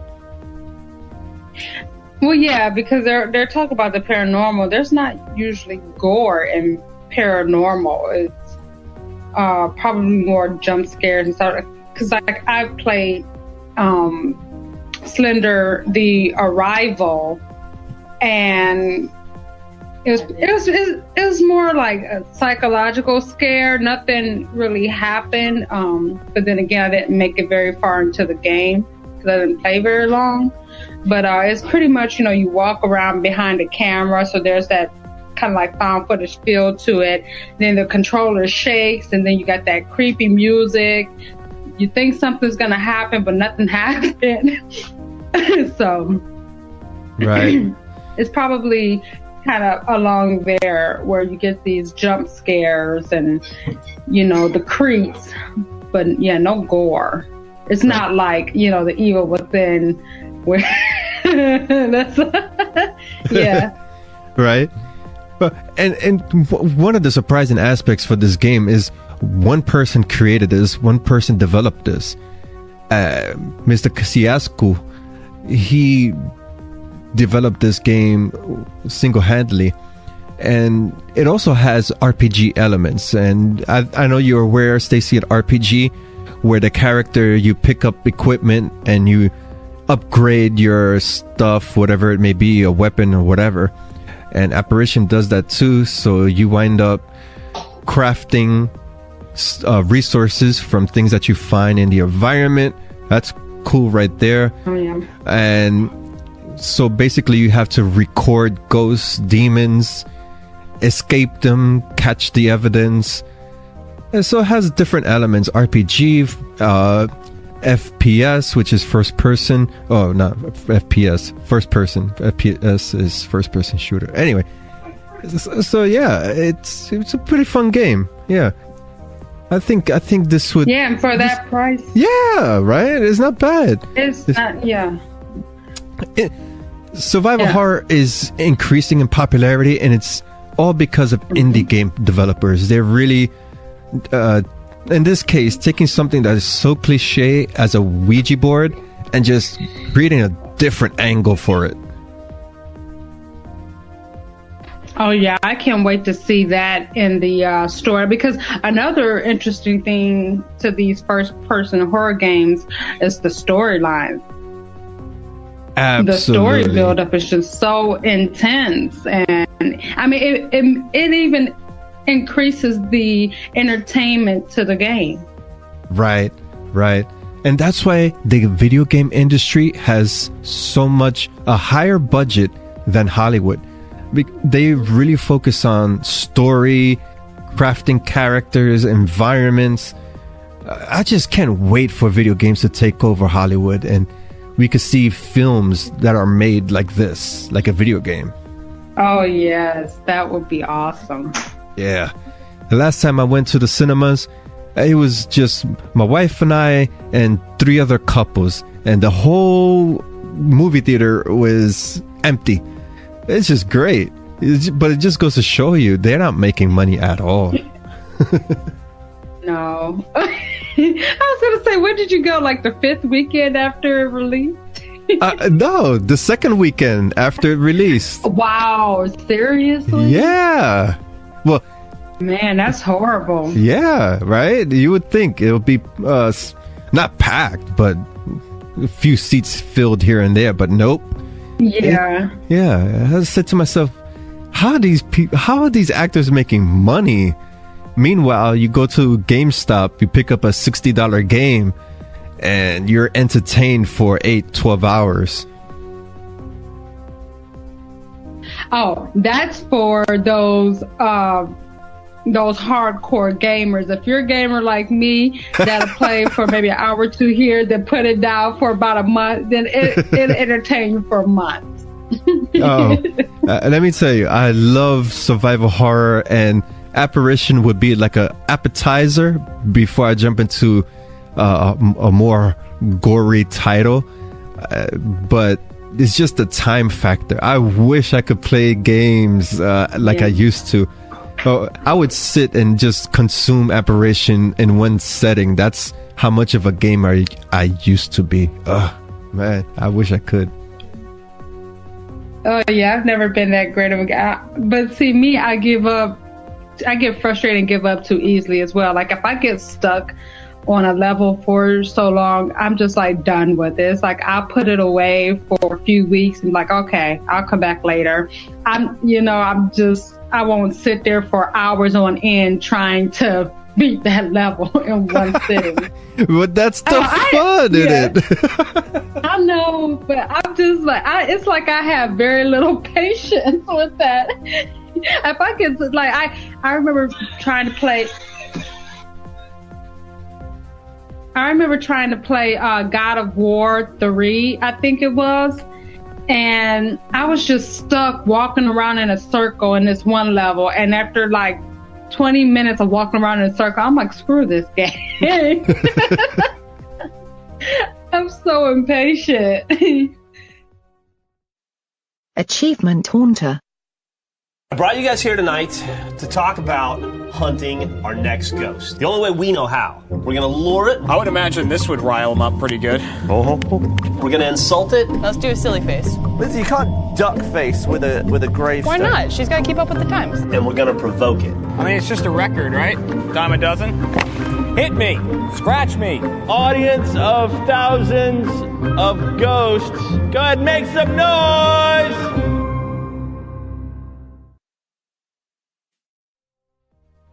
Closing out our trailer first impression segment is the trailer Achievement Hunter. The overview for this project is: haunted by his own ghost encounter, Geoff Ramsey challenges the Achievement Hunter crew to explore a haunted location and draw out the lingering paranormal spirits. The Achievement Hunter crew will travel to the world's most famous haunted houses, asylums, and abandoned locales to recreate elements of local lore and scare the pants off one another. Because the spirits from beyond feed off of fear, anger, and anxiety, they will come up with creative ways to prank and surprise their teammates if the ghosts don't do it first. So Achievement Hunter, it would premiere weekly exclusively on Rooster Teeth, which is available for iOS, Android, Xbox One, Apple TV, and at roosterteeth.com. Of course, you need a membership of $4.99 a month to check out this and other films at roosterteeth.com. And in any event, as someone who's always interested in the paranormal investigation, I'll prefer the more serious tone for paranormal investigation. Learn about the story, interview the residents at the location or the owners of the location, get a sense of its history. To me, I think that paranormal investigation has to have a sense of seriousness, even though it is not technically science, but you have to approach it with the science outlook. And this trailer, it just showcases humor, I would say buffoonery, and the whole paranormal investigation, it takes a back seat for people playing pranks with one another. That could be entertainment for some, but like as I said, I take a serious approach when it comes to paranormal investigation. Stacy, what did you think about this trailer? I actually have the same sentiments. I didn't know what was going on in that trailer. It was so, like you said, it was highly focused on comedy. And honestly, I thought that was another video game. I didn't know it was a series. Yeah. Right. The trailer, they just do comedy, and a guy doing an Elvis impersonation, somebody breaking a record. God, come on. Really? Of course, there are those there are those in the audience who would like this sort of thing. I don't particularly enjoy this type of comedy with paranormal investigation. But also, he was like making, silly faces next to, what was that? Was that a grave or a tombstone? He was making silly faces next to, and I'm like, dude, don't taunt the dead. What are you doing here? Right. Was that what that was? He was making faces next to a grave, a tombstone? Right. At one part, they were doing selfies, duck face selfies. Yeah, come on. Oh. Well, I was watching a movie called The Grave Diggers, where the grave dancers. Grave, they were more. Oh, the grave dancers. Yeah, that movie. Yeah, and how they were dancing on the graves. I'm like, oh no, that's horrible. And then they all just started getting haunted. Exactly. Serves them right for desecrating a grave. But in this case, no. Yeah, it's entertainment. It's a comedy. Of course, they're gonna showcase a lightheartedness to paranormal investigation. But I see it as, for those who really take it seriously, watching something like this, they can say, okay, yeah, I've spent 10 years researching paranormal investigation. You gotta come along and make it look like it's a joke. People really take this as a career, as something serious. Yeah, I agree. But for those who just want comedy and ghost hunting, this is nothing new. This is not original. I'm not saying it in a bad way. There have been other concepts on MTV that they have celebrities and they do practical jokes while investigating a haunted place. So there's nothing new. And in this case, I'm unfamiliar who the Achievement Hunter crew are. I'm assuming they are gamers. I'm not sure. Perhaps those who follow Rooster Teeth would know who they are. But I'd rather stick to the serious side. And as a series, what do you think, Stacy? As a series, I think this will it'll be an interesting series. Yeah, it definitely looks like it could be funny.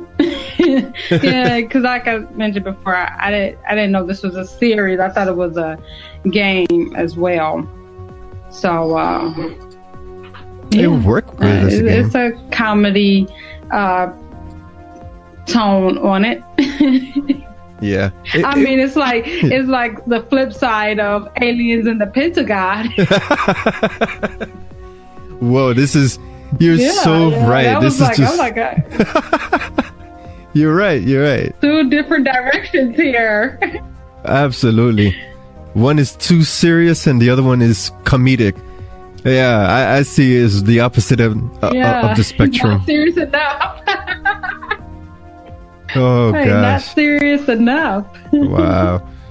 Well, to each his own. It's clever in its own production, and I'm sure it would have a following. So whatever it is, I could see this going into season 2.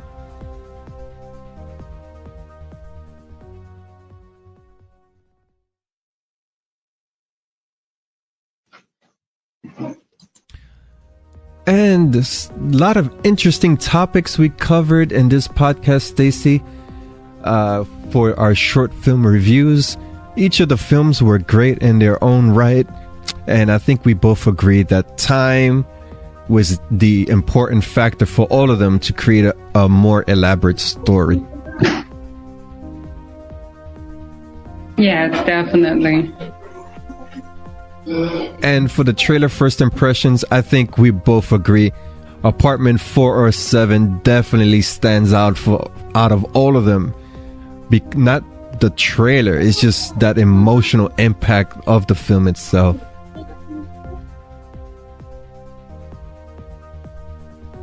Yeah, definitely. I am looking forward to that. It's an emotional subject, emotional film, and yeah, you're gonna be there. And yeah, that basically sums up episode 12, season 8. Once again, my name is Ken Artuz, founder for DecayMag, and of course, I was joined this evening by Stacy Cox, staff correspondent. Be sure to stop by our Patreon page at patreon.com/DecayMag. Your donations will help us bring future episodes. As a patron, you'll receive bonus content as well as free and discounted on upcoming DecayMag merchandise. And thank you for tuning in. And Stacy, once again, we are nearing 100 episodes. Yay! That's a huge milestone. Woo! Right? That's exciting. That is exciting. And you know what's really making me nervous? I haven't found our special guest yet. I have to dig deep. I have to really dig deep here. Oh yeah, that'll be exciting. I can't wait. I'm looking forward to that. And that would be next week, right after Halloween, our 100th episode. Wow. Yeah. But in any event, you can follow DK Mag on Twitter, Instagram, Facebook, Pinterest at DK Mag. We're not DK Magazine. I don't know why people say that. We are DK Mag. Thank you for tuning in. Good night.